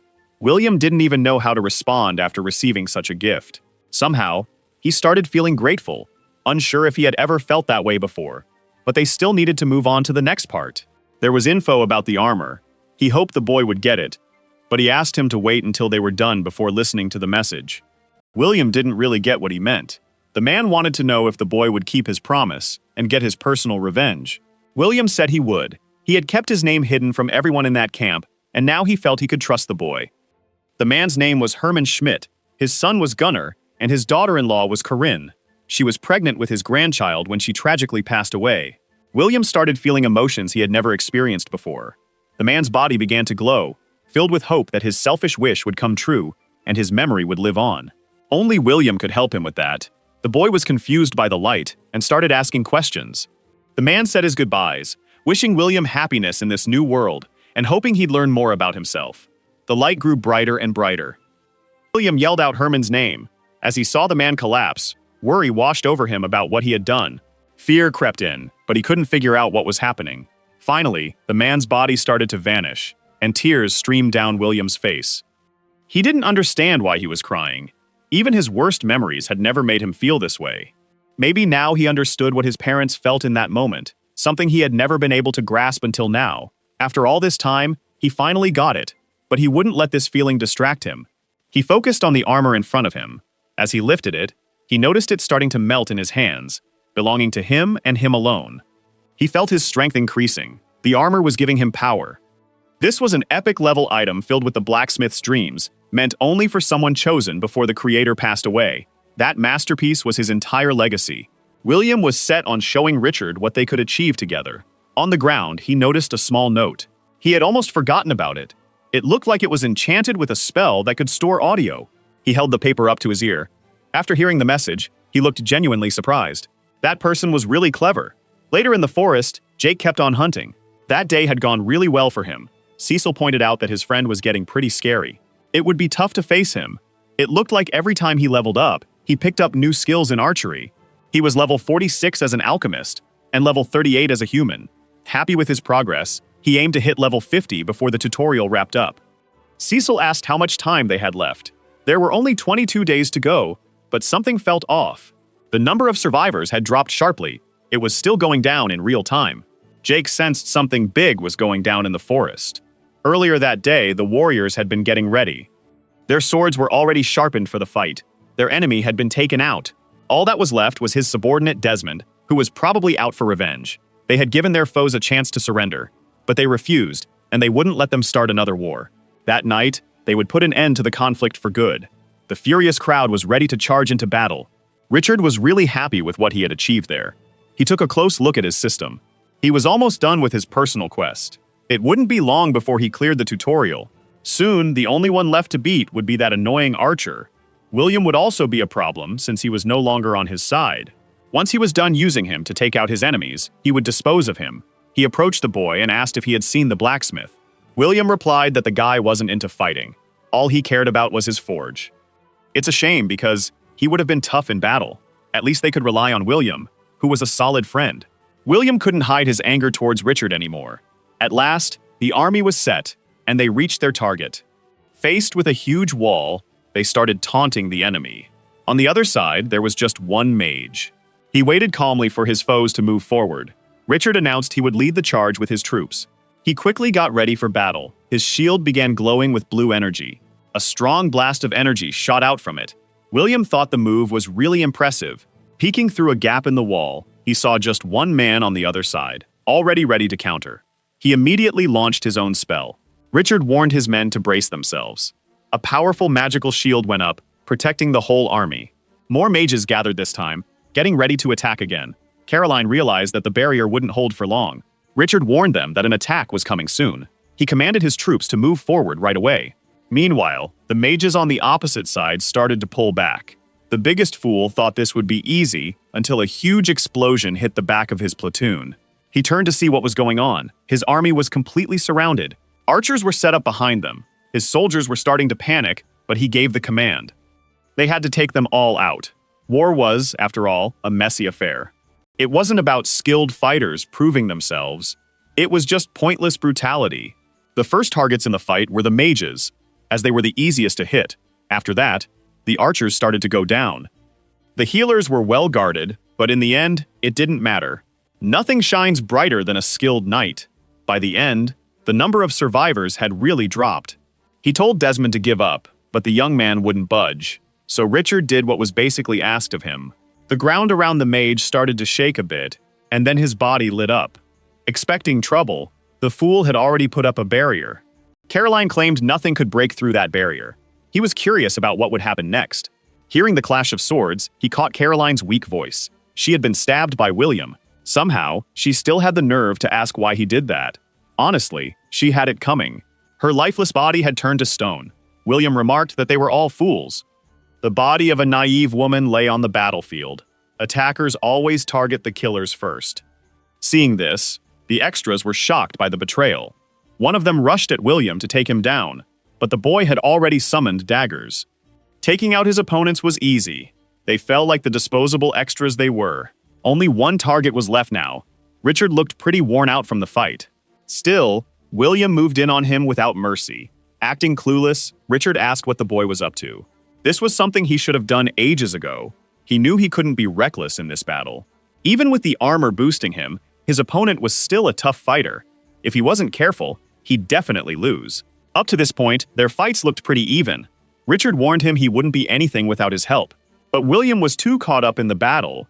He remembered that he would have been out on the first day if Richard hadn't stepped in. Everyone noticed his average skills, but Richard saw his potential and didn't like how he was being treated. William found a gap in the warrior's attack and landed a hit that stopped his strike. Now the fool was hurt and on the ground. William declared he wasn't anyone's pawn and warned not to underestimate him again. Richard took the chance to grab some sand and threw it at the boy's eyes. Even injured, he was still in the fight, but the boy blocked his move completely.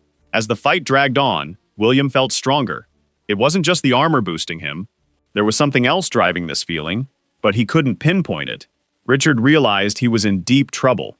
He decided to use his charm to wrap things up. He bought himself some time to tap into his full power. This wasn't where his life would end, especially not at William's hands. He bit down hard on his fingernail and broke it. William definitely recognized it. It had to be some kind of hidden power, just like Herman's. He must have been sacrificing part of his life force for a temporary boost. Furious, Richard charged at the boy. It was too quick. There was no way he could dodge in time. He stabbed his blade into the boy's chest, thinking it was game over. William started coughing up a lot of red liquid.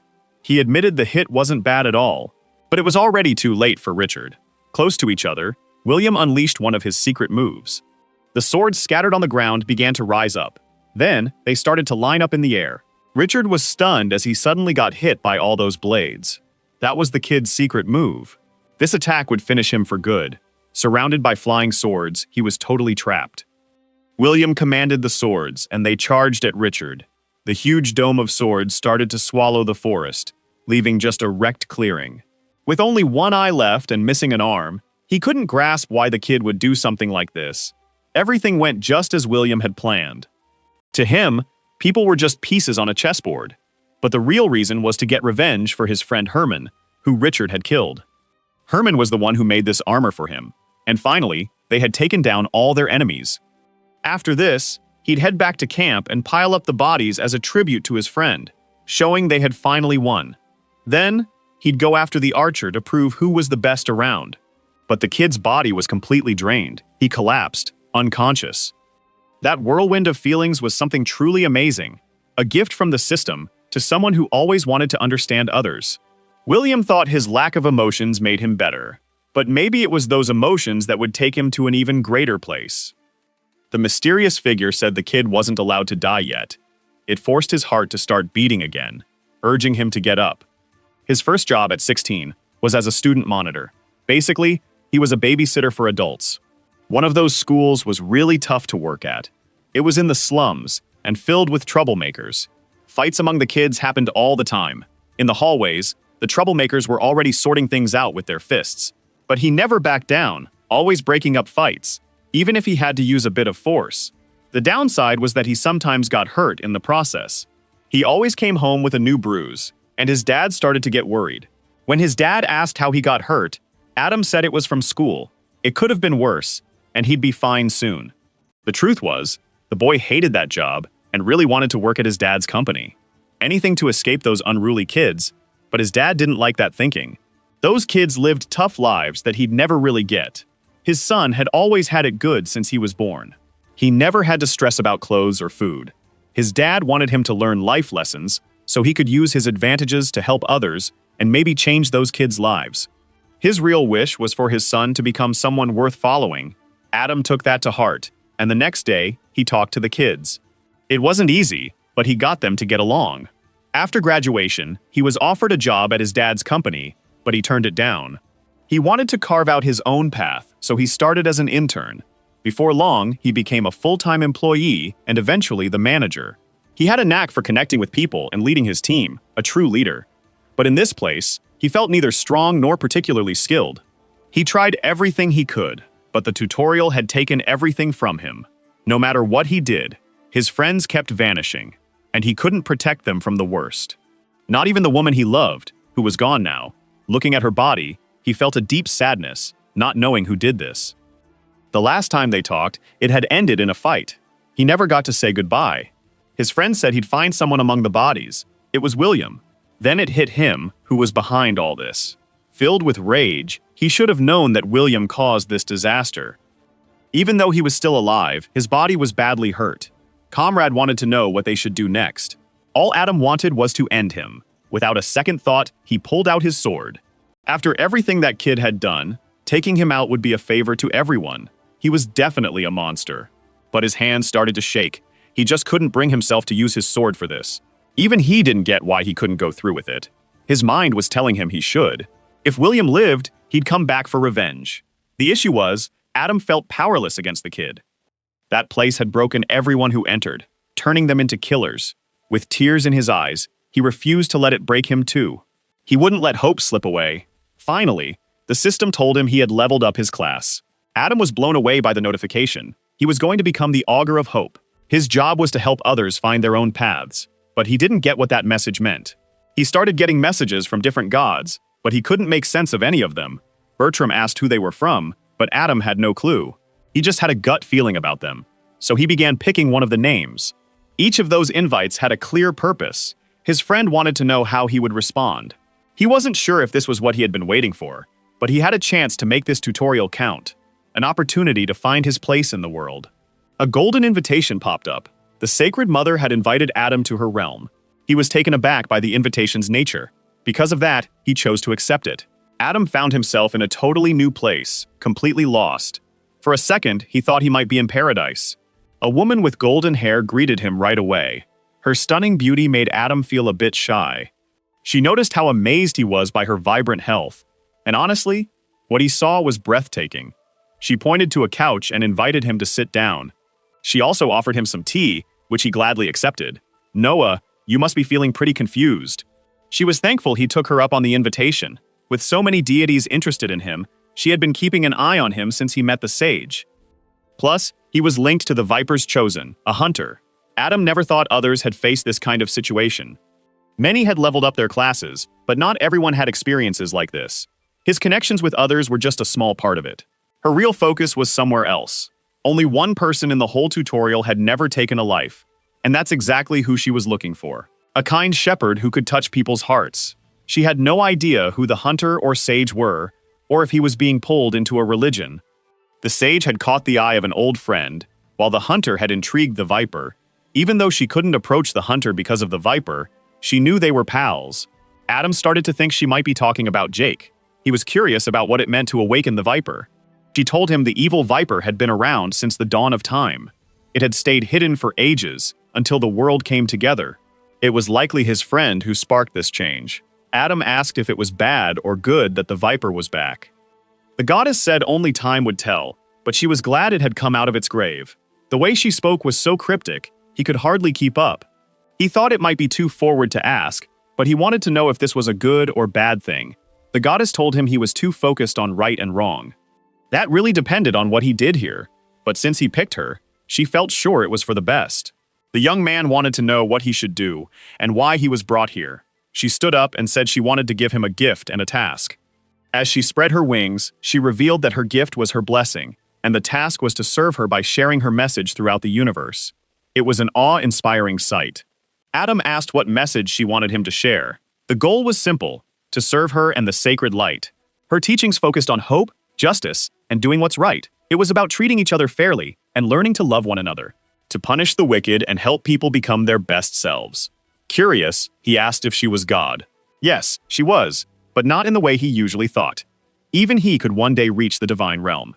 It might take many years, but as long as he followed her, she would guide him on that journey. He had a lot to consider now. A system alert popped up, warning him that time was running out. If he agreed with her, he'd get her blessing and go back to the tutorial. She couldn't keep him there much longer and wanted to know his answer. Adam thought he understood everything. He had been aimlessly wandering, and the tutorial was driving him crazy. If he could be led back to where he truly belonged, he would gladly accept the offer. The goddess was really happy with his choice. She placed her hand on his forehead and blessed him, hoping he would fulfill his purpose. Now he felt a boost in intelligence and willpower. Back in the tutorial, his friend was shaking him, clearly worried. Adam returned to his body, questioning if it had all been a dream. Then he noticed the system window in front of him. It was real. He had actually met a god, but he was shocked to find he couldn't attack anymore. He had lost all his combat skills, but he was going to get something instead. Everything was being switched out properly. He got a legendary ability called One More Light. Meanwhile, Jake was off looking for something. The number of survivors had dropped sharply. In just a few minutes, about 200 survivors were gone. Cecil was curious if his friend was anxious. He couldn't ignore how he felt. Everyone but Adam had turned on him, almost costing him his life. He couldn't afford to make that mistake again. He had to get a lot stronger, and now he would do what he could. He was going after another Beast King. Once more, a system warning popped up. He was about to step into a dungeon. Once inside, he realized the place was huge. It didn't even look like a dungeon. He thought he'd find another dark and dangerous cave. But this place was truly impressive. His goal here was to take down the great white stag. It wasn't the scariest creature he'd seen, but his friend reminded him that antlered animals could be dangerous. He told Cecil to stop thinking like that. Then he pointed out the creatures drinking water. They must have been the great stag's servants. At level 65, it was definitely tough, but he expected something even harder. As the ground started to shake, he began to feel anxious. Huge hooves pounded the ground. It turned out he was way off about how tough this place was, because he finally came face to face with the dungeon's boss. Knowing he needed a better look, he moved closer. Cecil instantly wanted to retreat into the necklace. The creature was drinking water. It was definitely the biggest one he'd ever seen. Plus, it had a really impressive presence. Glancing at the smaller creatures around, he figured they were its bodyguards. This place might actually be worth the trouble. For just a second, he got distracted and stepped on a twig. The noise instantly put the animals on high alert. One of them started charging up a huge energy ball and shot it right at the source of the sound. It was a totally devastating attack. That was way too risky. He had to be more careful from here on out. Taking them all on at once would be impossible. After that, the animals went back to calmly eating. 30 minutes later, Jake came up with a clever strategy. He only realized it when he really focused on his thoughts. This place had 7 lakes arranged in a big circle, with a larger 8th lake in the middle. This was where the dungeon boss lived. It never wandered too far from its home base. The real issue was the other deer. Every few minutes, they switched between lakes in a clockwise direction. That was his chance to ambush one group without alerting the others. The lakes would be his attack zones, and he had to make the most of this opportunity. Now that he got it all figured out, there was no reason to wait any longer. It was time to see if his theory was right. One of the deer was drinking water, totally oblivious. Meanwhile, the hunter was getting ready with his strongest arrow. It was always smart to use his best attack on bigger creatures. The deer got hit before it even knew what was going on. Jake quickly pulled out the daggers he had. He knew he had to act fast. There's just over a minute until the next group of creatures shows up. You can't afford any mistakes in your plan. You have to take those creatures down in one hit. Finally, he thinks he nailed that attack. Cecil complimented his skills, saying he did pretty well. The hunter was curious why they hung around those lakes. With a few seconds to spare, he took a look at the water, realizing it was actually pretty intriguing. You can't see it from the surface, But there are holes at the bottom of these lakes. They might connect to the bigger lagoon, but he couldn't figure out why the lakes were shaped like this. His instincts kicked in, sensing something was off. The creatures he thought he had defeated were still alive. He was sure his attack had been lethal. They must have some healing powers, since the damage barely showed now. He needed to finish that creature off before it could alert the dungeon boss. It was moving too quickly, making it hard to aim. Time was running out, so he decided to shoot anyway.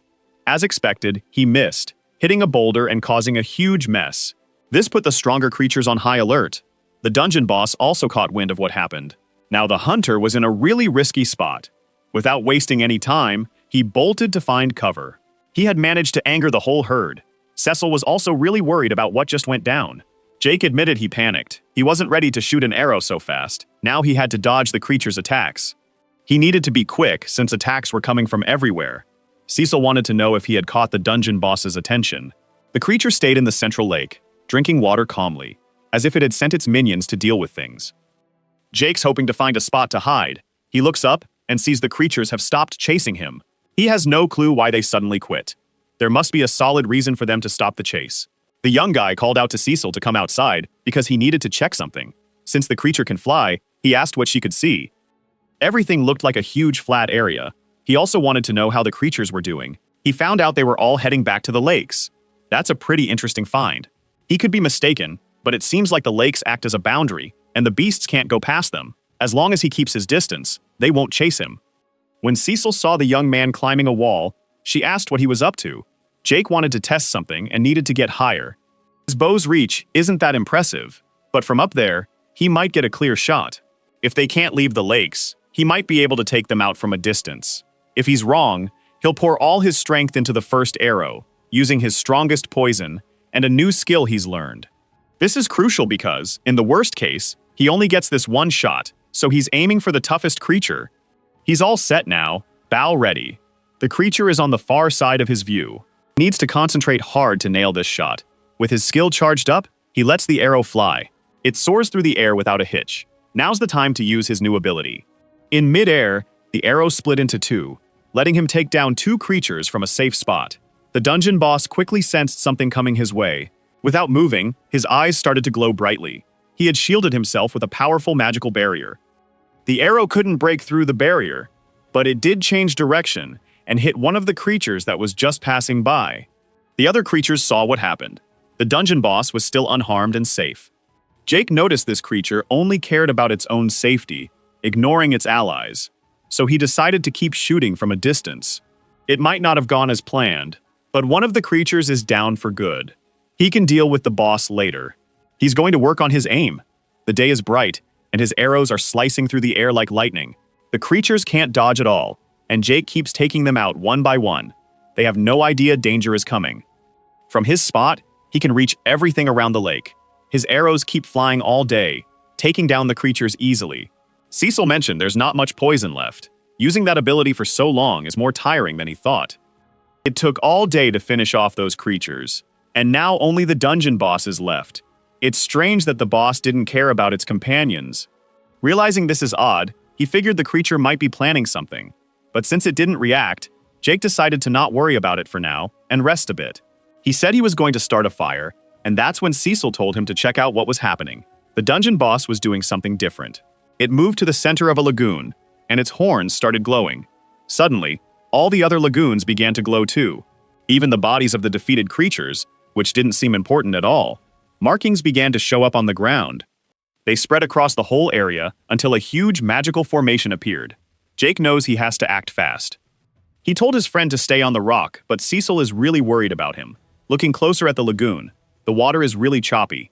As time goes on, the dungeon boss keeps getting bigger. He has to act fast before that thing turns into a skyscraper. He realizes the ritual is happening, but he's not sure how to stop it. The creature seems to be soaking up power from the lagoons like it's recharging. If he takes out those lakes, he might stop it from powering up. The catch is, he might not have enough time to pull it off. The hunter needs to make a quick decision. He remembers there are openings that link the whole area together. That's his solution. If all the water is connected, he doesn't need to take down every lagoon. He just has to poison one of them. The issue is, he used most of his poison to take down those creatures. Fortunately, he saved something strong for emergencies. The venom gland from the creature he defeated in the other dungeon. It's powerful enough to get past his poison resistance, and way stronger than anything he could whip up there. He knew that gland would come in handy one day. The moment had come. He smashed the gland to get the poison out, and let it drip into one of the lagoons. Right away, the poison started spreading through the water. In the big lagoon, the dungeon boss is diving. The poison had already spread a lot, enough that the water started changing color. Jake is waiting to see if his plan worked. He starts to celebrate, thinking he fought the right way, and the magic circle that appeared began to fade. Cecil is shocked that his friend managed to break the ritual. The dungeon boss's eyes started glowing brightly. The tough part is done. Now they can get to the fun part.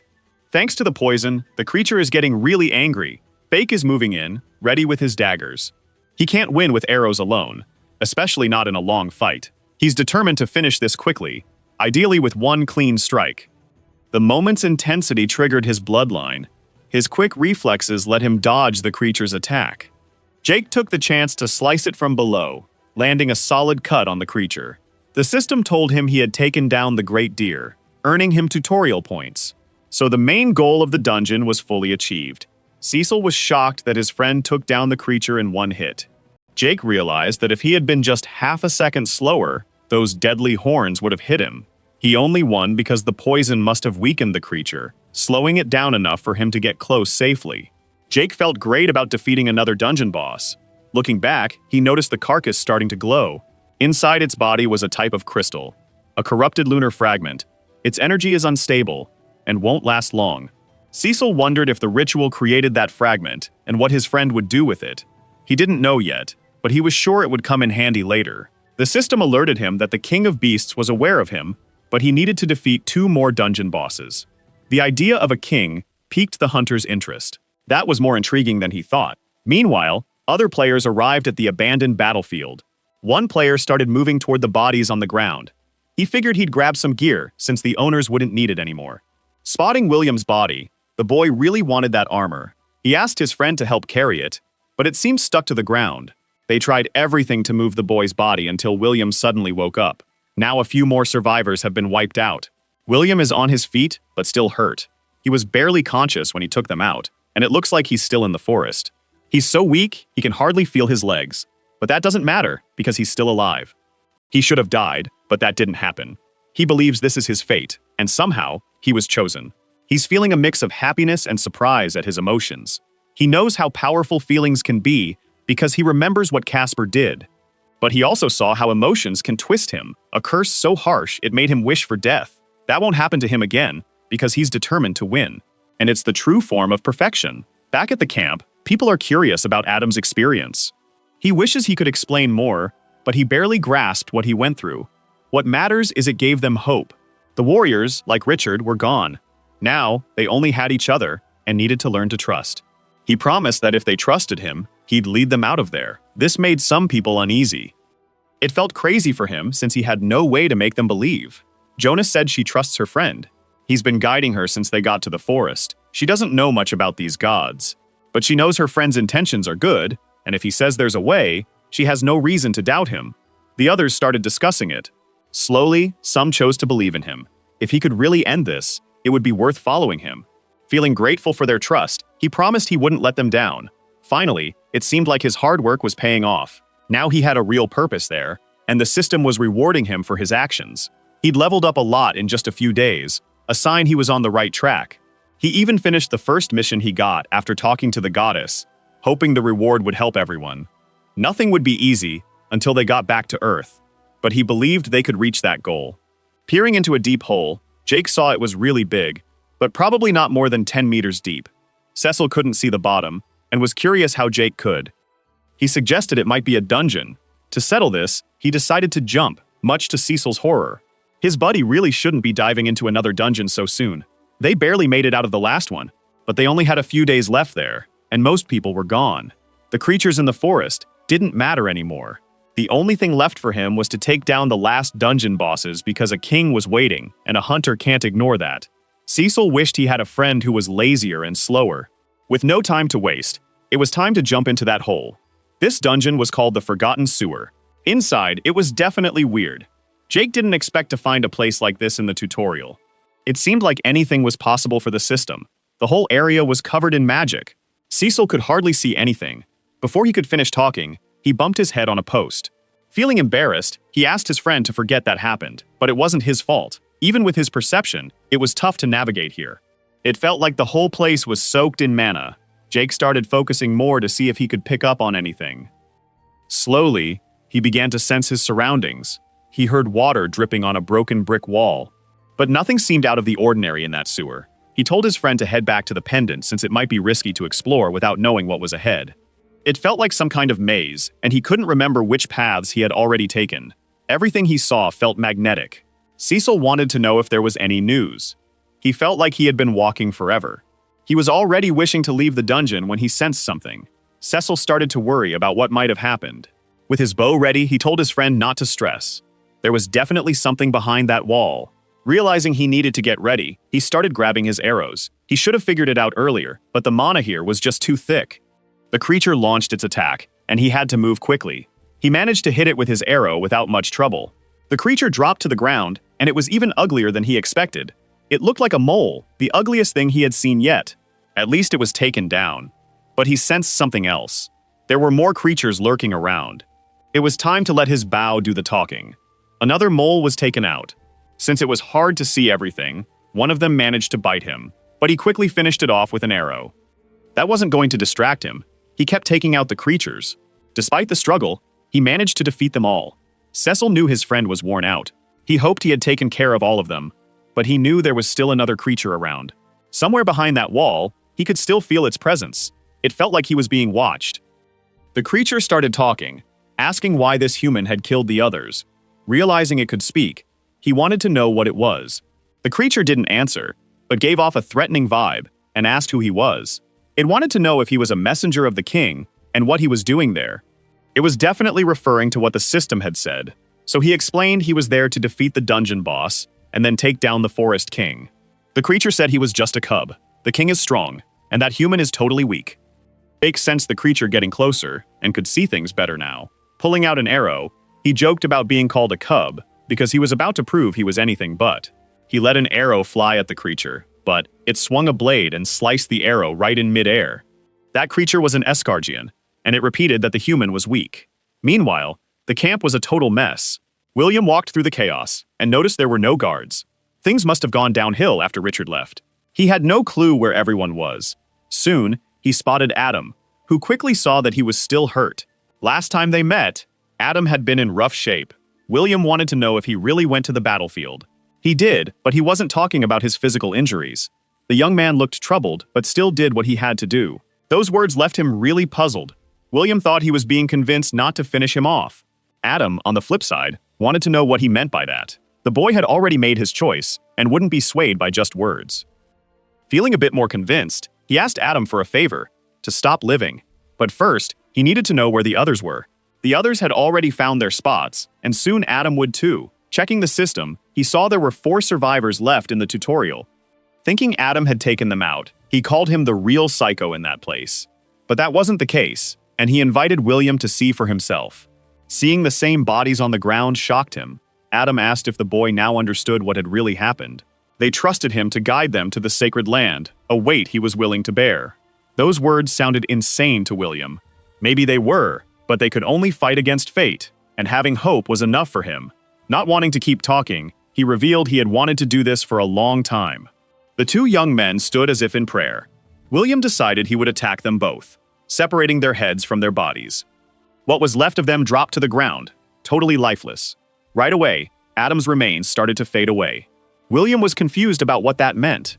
He figured it was some sort of spell since their bodies were disappearing too. Now he was curious about what that sacred land really was. Either way, he hoped they had a good time. At last, he had sorted things out in that place. Now there was just one archer left to deal with. That menacing creature kept moving toward Jake, and the young guy realized there wouldn't be any more talking. Its strike was strong enough to wreck the ground. But Jake was quick enough to dodge it. Still, he barely escaped the blow. With the sword on its shoulders, the creature once more said that humans were weak. The hunter noticed that the sword's impact was really powerful, and its user was super agile. There was no way he could keep his distance and just use his bow. He had only one option left for this fight. The creature found it interesting that he was using daggers. The hunter knew he had to close the gap to take down that monster. They both started running at each other, eager to see who was really weaker. Their blades clashed fiercely, creating sparks. Jake could tell the creature had a lot of strength. That moment of tension triggered his bloodline. The primal hunter could now trade blows with the creature, managing to score a few cuts. As they exchanged hits, the fight got even more intense, and their strikes got closer. Even with the challenge, he didn't seem scared. The creature got ready for a powerful slash. When its attack was blocked, it felt like they were evenly matched. All that excitement pushed the primal hunter to feel even more challenged. The same went for the creature, which showed no hesitation either. Once they backed off, it realized the human was stronger than it had expected. Even so, the king was way stronger than him. Being the real top predator, Jake could tell from how the creature held its sword that it was gearing up for a big attack. That was the chance he needed to grab his bow. The creature announced that it was time to settle their battle. Jake was really curious if it could pull that off while charging its strongest move. Energy swirled and clashed between them. Both were laser-focused on the moment. After they hit, a thick red liquid started pouring out. The creature had lost a limb in the fight and thought it had won. But when it saw how badly it was hurt, it realized it had been beaten. Jake walked up and said the battle was interesting, praising its effort. Scared, the creature asked if he really planned to take down the king. Jake replied he would either succeed or die trying. It confessed it had been trapped there by the king and hated him for it. If spared, it promised to help him get revenge. Long ago, it had cast a curse. It would now give that curse to the hunter so he could defeat the king. It wanted to be avenged through him. Jake, still unsure, vowed he would make it happen. As it faded away, it thanked him for the promise. After taking down the Nest Guardian, Jake earned a bunch of tutorial points. Cecil remarked that the last fight was pure madness. That small sphere was filled with dark mana, the last hope of its creator to get revenge on the Forest King. Holding all the anger from that nest, knowing he owed something to his foe, Jake said he'd find a way to use it. Finally, they got outside and saw the sunlight again. Stretching, Jake said he could finally take a break. But suddenly, he felt a weird sensation that made him pull out his daggers. He wanted to know who was there, and a voice greeted him. It was William who had tracked him down, asking if his rival had missed him. Furious at the sight of him, Jake demanded to know what the kid was doing there. Jake thought William's question was just a joke, but he didn't get what he meant. He should have known better. Now, only two of them were left standing. It was a showdown to see who the real champion was. Still puzzled, Jake asked what William had done. That's when he realized there were only two survivors in the tutorial. It was shocking and hard to wrap his head around. William laughed maniacally, pointing out that Jake hadn't even noticed the survivor count, revealing he had taken out Adam the day before. That hit Jake like a ton of bricks, filling him with rage. He declared he would take off William's head, just like he did with the others. Before he could finish, Jake had already grabbed William's head. It was time to make that twisted kid stop breathing. Jake didn't have many friends growing up, but he did have one close buddy named Patrick. They bonded over shared interests and loved reading the same stuff. Their favorite story was about the Tomb Dancer. That edition sold out fast, but Patrick managed to snag a copy, so they both had one. They shared everything they liked. They even shared their meals and liked to wear similar clothes. Their gaming interests were totally in sync. When Jake borrowed Patrick's magazine, it made sense to trade something back. A week later, he asked for his game. Patrick seemed a bit uneasy and asked for more time. Jake wondered if something was wrong, and Patrick said he just wanted to play a bit longer. Since he was traveling that day, he wanted to game with Jake. Patrick said he didn't have it right then, so he couldn't return it. Jake suggested going to his house to pick it up, but he noticed Patrick was acting a bit off. Finally, Patrick confessed he had broken the game. Jake took a moment to believe it, and his friend apologized.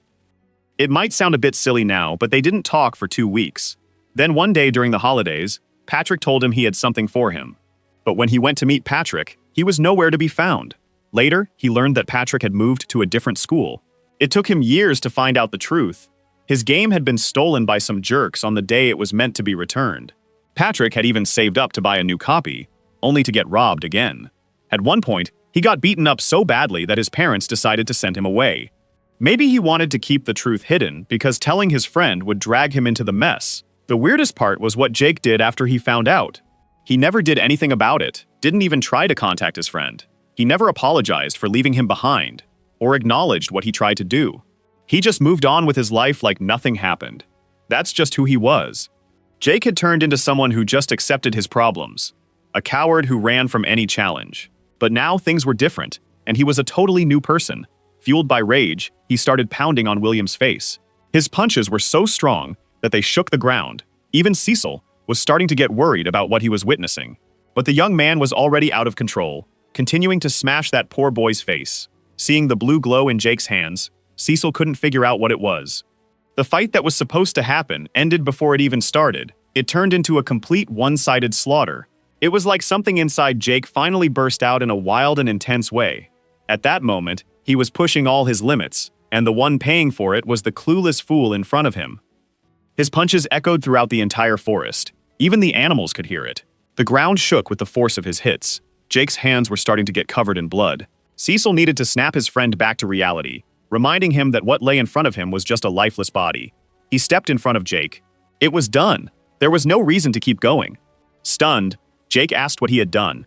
He was quickly overwhelmed by sadness, realizing none of his friends were alive anymore. They had all died right there. Adam Casper was gone, and even Caroline, who he hadn't missed, was gone too. Everyone was gone. Jake was utterly alone. Cecil urged him to keep moving. Staying put wouldn't help Jake, but Jake said he just didn't feel like it. Cecil insisted he couldn't stay there forever. Just before his friend could reach out, time froze. The leaves that were about to drop hung still in the air. Walking beside William's body, the man remarked that everything was a disaster. He expressed his disappointment over what had happened. Gently placing his hand on the boy's face, he promised they would try again soon. Viper said stealing was wrong. That was why he was there, to stop it from happening. Velastromus claimed it didn't matter, admitting he was at fault because the Viper warned him not to touch his chosen one, yet he lost his anyway. The Viper approached, saying that taking that body would have consequences. The old man wanted to know what he intended to do with it, but that decision was up to his chosen one. If it was up to him, it was also up to the Viper. The old man was curious about what the god wanted. If he took the body, he would owe the god a favor. The old man pointed out that things weren't that straightforward. He said he would make it up to the Viper's chosen one, but the god wouldn't let the old man get close. He had to either leave the body or owe the Viper a favor. The man stated that everything that happened there was his fault because his chosen one messed up the tutorial. Growing impatient, the Viper said he wouldn't say it again. Realizing he couldn't change his mind, he decided to take on a favor from the god instead. He touched William's body again. At last, time started moving again. The Viper grumbled that this whole thing was dragging on. Jake asked who that was. The Viper found it curious since time should have been stopped, but his bloodline was still active. He had been aware of everything happening. The Viper told him to keep that under wraps. Bloodlines were rare, and his seemed really strong. But that wasn't what Jake wanted to discuss. He wanted to know who that old man was and what he did with William's body. He was a god named Eversmile, a bit of a maniac, who now owed him a favor. Jake wasn't thrilled that he took the body of the one who wiped out his friends, but the Viper said a favor from a god is a big deal. And if it helps, his friends weren't dead. Some were, but somehow, Adam, Bertram, and even Casper were safe on the other side of the tutorial. The young man couldn't wrap his head around how that was possible. Adam was really something special when it came to powerful classes. Being an augur, he was tough to kill. As for Casper, he'd have to find out for himself. Meanwhile, William would be brought back since he was also a god's chosen one. The Viper said it did everything to make sure his chosen one got his revenge, and was the one who brought them together. And it was definitely satisfied with how things turned out. Jake had thought the system didn't like interference. The Viper explained that it aimed to intervene as little as possible, and so far, it had succeeded. The young man wanted to know what that old man meant about ruining the tutorial. It seemed the boy had a lot of questions. It would be easier to show him everything at once. As he felt a touch on his face, his vision lit up. This was a tale of two protagonists, one who came in with friends, and another who came in alone. The lone player quickly figured out how to take out the others. The one with friends had a tougher time since his group got attacked right from day one. That night, two of his friends, Jake and Jonah, died. But that's not how it really went down. At least, that's how it should have gone. While dealing with his loss, Adam teamed up with Richard and Nicholas. When Jake defeated that archer, that's when the boy started to change the story. A whole web of manipulation followed, leading to Richard's downfall. Nicholas was talented, but not strong in direct fights, which helped him rise to power quickly. Eventually, he would do whatever it took until he was the last one standing.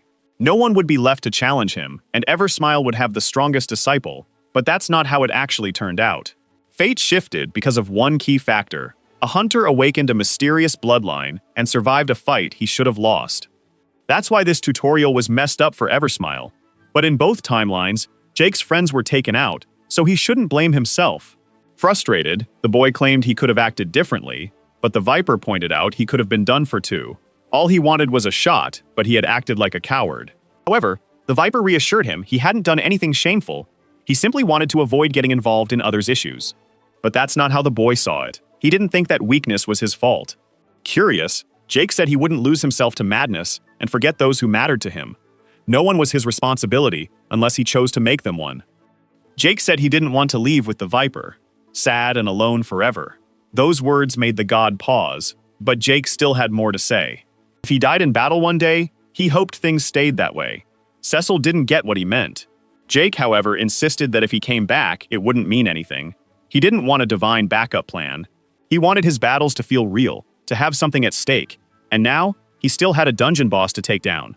Cecil tried to step in, but the Viper told him to hold on. His chosen one had been through a lot, and things were only going to get tougher from here. Cecil didn't get what that meant. The Viper decided to keep that to himself, since his chosen one wouldn't understand. But as a god, he could tweak fate a bit and see what was coming. When he set up their meeting, he already knew how that battle would turn out. He could see a bit further ahead, and it was clear enough. Jake would face the King of the Forest before the tutorial wrapped up, but he was fated to lose. The Temple Master knew the tutorial was nearly done. She wanted to check in on how the Chosen One was doing. He was doing all right in some ways. She didn't really get what that meant. After what he did to the other Chosen One, things were a bit different now. The boy was way less chatty and was taking down a lot more creatures. He sped up his encounter with the final dungeon boss, who didn't stand a chance against the boy. The Viper wasn't entirely against that, but he noticed his Chosen One was getting colder. He seemed pretty indifferent, like he'd turned into a machine with one goal: to complete all his tasks, and now only one was left, the King of the Forest. There were just a few hours left before the tutorial ended. Cecil wanted to know their plan for the next day. Jake said it was the same as usual. The King of the Forest would show up, and taking him down was all that was left. The little one asked if his friend was worried about anything. Jake gazed into the fire, lost in thought. He felt he could open up to his friend. It was clear he wasn't okay, even if he said he was. Everything in this tutorial had led to this moment. If he could take down the King of the Forest, it would all be worth it. Feeling sure he wouldn't fail, Cecil went quiet, knowing what was really at stake. Needing some rest, he wished his friend a good night. Cecil struggled to find the right words, but he wanted Jake to know how thankful he was for everything. Jake didn't really get the thanks, but without him, he'd still be stuck in that pendant. And even worse, he'd be all alone. Thanks to Jake, he got to hang out with a great friend. Even though things were tough, he owed it all to him. Now, it was time to let his friend get some sleep. Jake was also thankful to have him around. They bumped fists again. Cecil couldn't shake what the Viper had said, that his friend was destined to lose the fight. He really hoped the god was wrong. The next morning, they heard a loud sound. Jake still didn't know what it was. It was so strong it felt like an earthquake. He had to find out what was behind it, which made Cecil really anxious. His instincts guided him, and he knew it was something huge. What he saw was massive. In front of him stood the King of the Forest, who said he recognized him. The hunter had reached a place beyond expectations, but this was where his journey would come to an end. A mission was assigned by the system. The Chosen One could choose how his story would wrap up. He could exit the tutorial, keeping everything he had earned plus an extra 50 million tutorial points. The other option was to battle the King of the Forest, but he might not make it out alive. If he won, he'd earn 300 million tutorial points. Jake realized he could leave safely, but he also had the chance to fight that beast for an even bigger reward. This wasn't really a choice. He'd never back down from a fight, but he wasn't foolish either. Even without his powers, it was obvious that this creature was incredibly dangerous. Now the hunter had a tough decision to make. He started recalling what he'd said the night before, and the overconfidence he had. He couldn't fool himself, so he made up his mind. He told the King of the Forest he had just one request. The king agreed to hear the young man out. Jake asked if he could use one of his arrows to see the real difference in power between them. The creature found it intriguing that the boy wanted to witness the king's greatness. It said it would do exactly what the hunter asked. This wasn't a trick. He wouldn't just throw out a random attack, but the young man felt he had to push his limits.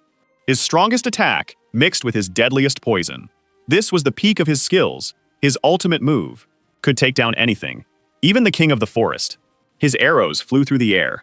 The King of the Forest was curious about that attack. The impact was huge, creating a massive explosion. The dust cloud made the young man shield his face. He watched the shockwave, only to see the king of the forest standing there completely unharmed. That wasn't what he expected. The creature had caught the arrow with its fingers.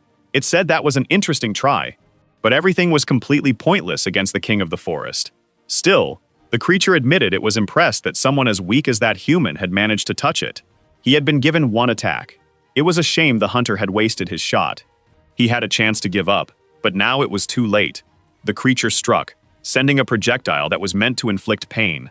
Jake realized he had to get ready, or he'd be done for. The primal hunter appeared. He was shocked that his bloodline kicked in just then, letting him dodge the attack and counter. The king of the forest warned him he needed to be way quicker. Jake couldn't attack. He had to focus on staying alive. His body crashed into a boulder with brutal force. He was already dealing with internal injuries. As blood dripped from his mouth, the creature mocked him, calling it a disgrace. It wasn't as dumb as the beasts he faced before. It expected more from just a hunter. Jake shouted for the creature to be quiet, while the king of the forest was eager to see if he could dodge the next hit, launching the same attack again. The hunter could only slip into the shadows. This way, he managed to vanish before getting hit. He needed to stay away from that creature. This time, he managed to fire a few arrows at it. The king of the forest said it wouldn't help him. Clapping his hands, the creature deflected the arrows and told the hunter to think smarter. The shockwave alone was enough to shatter the arrows in midair. Nothing he had tried so far worked. He realized that using his bow was pointless. He needed to put more distance between them to come up with a plan. The king of the forest said running away was the ultimate sign of weakness, but the hunter wouldn't be able to hide. Explosions started going off all over the forest. Cecil climbed to higher ground, hoping he'd be safe on that rock. Hearing the blasts echo through the woods made him more anxious. This was definitely serious. His worry for his friend's safety grew huge. Jake knew he had to find a way to hurt that creature. Without a plan, he had no shot at winning. That creature definitely had some kind of armor since even his strongest hit didn't phase it. The forest's king claimed he knew exactly where the hunter was hiding. He just couldn't figure out why the hunter kept running from what was coming. At last, he spotted something that could change everything. The creature kept taunting the hunter, saying he was holding on to false hope and that the future was unavoidable. He couldn't be beaten. Then he noticed that the hunter had bolted again. As he got ready to attack, he started saying goodbye to the human. New explosions rocked the forest. He thought that not even a hunter could have gotten away from that. Now it was just him left, the true king of the forest. In the middle of the explosion, a black sphere remained. It started to crack from the force. Curious and arrogant, full of confidence in his strength, the king of the forest moved closer. Shadows began to wrap around him tightly. That was the item given to him by the vengeful creature. It had taken a long time to create. Its only wish was to be helpful in this fight. The king started to complain as he felt his body burning. The mole told him he was no longer a king. The creature had no clue how that happened. The outer layer of the king's body was melting away. This could be the hunter's one shot. Finally, the creature realized its opponent was tough. It had to finish this before it got too risky. Jake's bloodline kicked in, and he felt his foe had slowed down. Now he could clearly see its moves. That sparked a flicker of hope. He could see a path to victory. This time, he'd use the lunar stone fragment against it, a prize he got after taking down one of the dungeon bosses. An incredibly unstable and super powerful artifact. It was made through a special ritual. The fragment pierced the Forest King. Ike pushed harder to drive it in all the way. He gave it everything he had to win this fight. For the first time, the creature looked scared. A huge flash of light exploded in the forest. Cecil was completely lost about what just happened. The light was so bright he couldn't see a thing. Once it faded, a thick cloud of dust rose up. Even injured, the king was still on his feet. Jake couldn't figure out how the creature was still standing. Now he was really angry. Those pathetic beasts and that inferior human were infuriating. He was done playing this game. He wouldn't let this nonsense go on any longer. It was time to finish off his enemy. The creature couldn't grasp how it was feeling pain. It shouldn't have been possible for a simple human to do all this. He'd always been the king, better than everyone since he was born. The system put him in this forest to battle the dungeon bosses, and he beat them all. None of the creatures could ever outdo him. After defeating them, he became the true king of the forest and the final boss of the tutorial. Yet, that insignificant human was causing him so much trouble. That human had pushed him into a careless state, and oddly enough, he was thankful because he hadn't planned to use this. The king had no choice.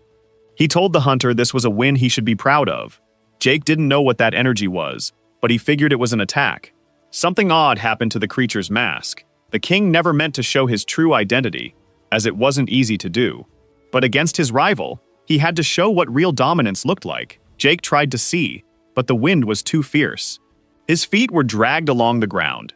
After seeing his enemy's true face, he felt a mental blow hit him. A sharp pain shot through his head. It felt like his soul was being ripped apart from within. Not just him, but every living thing nearby felt it too. Even from far away, Cecil sensed the attack. At that distance, he was still affected. He knew his friend couldn't take much more of this. Jake held his head, grimacing in pain. It felt like he was being swallowed by sheer madness. A frantic feeling surged through him. The king said the hunter had fought bravely.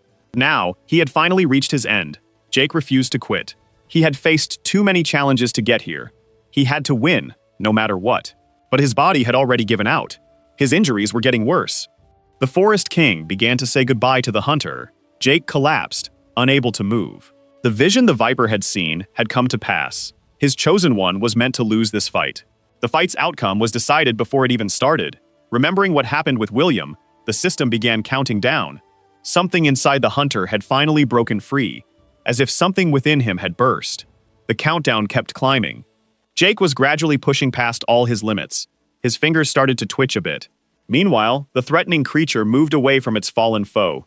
Looking back, it noticed something had changed. The hunter was no longer lying on the ground. He had awakened yet another new power. His eyes had completely changed. Jake had pushed past his limits and hit the king with fierce force. Even without showing any emotion, it was obvious the creature was in pain. The force of the hit sent it flying far away. Jake didn't wait to see what would happen next. The king noticed his opponent's speed had shot up dramatically. Yet he kept getting hit hard by the hunter. No one had ever lived after seeing his true form. But he was mistaken. This hunter had not survived. What stood in front of him was no longer just a human. It was a beast, driven by pure survival. This was truly impressive. His enemy was a real monster. Jake stood over the lifeless creature. His face was blank. His hands were still covered in blood. With the fight over, and his energy spent, he collapsed. The tutorial had finally wrapped up. In the divine realm, a god wondered if the hunter had succeeded. It was hard to believe that the boy had changed fate itself. The Viper celebrated happily, even though it had doubted. But his chosen one had achieved the impossible. The warden asked if he was still alive. The Viper confirmed that he had died. It was his new ability that kept him fighting. The warden thought that meant he had fought for nothing. The Viper pointed out that everything was on the line back then, and his chosen one really stepped up. Not just for those in the tutorial, but for everyone in the multiverse. It was unfortunate he couldn't collect his rewards. The woman asked if the god wasn't going to bring his chosen one back. The god replied no, that was the boy's decision, but the system might have something else in store for him. His body lay still on the wrecked battlefield. Since the fight ended, he hadn't budged an inch. His eyes were closed, and he was completely motionless. It took a while before anything changed. Out of nowhere, his face twitched. The hunter's mind was somewhere else. At last, he managed to open his eyes. He found himself sitting in a chair at a table. He wasn't sure if he was alive, but it looked like he had made it, even if he couldn't figure out how. So that's where the video wraps up. If you want to catch the next part, hit that notification bell, and see you next time on Todd's channel.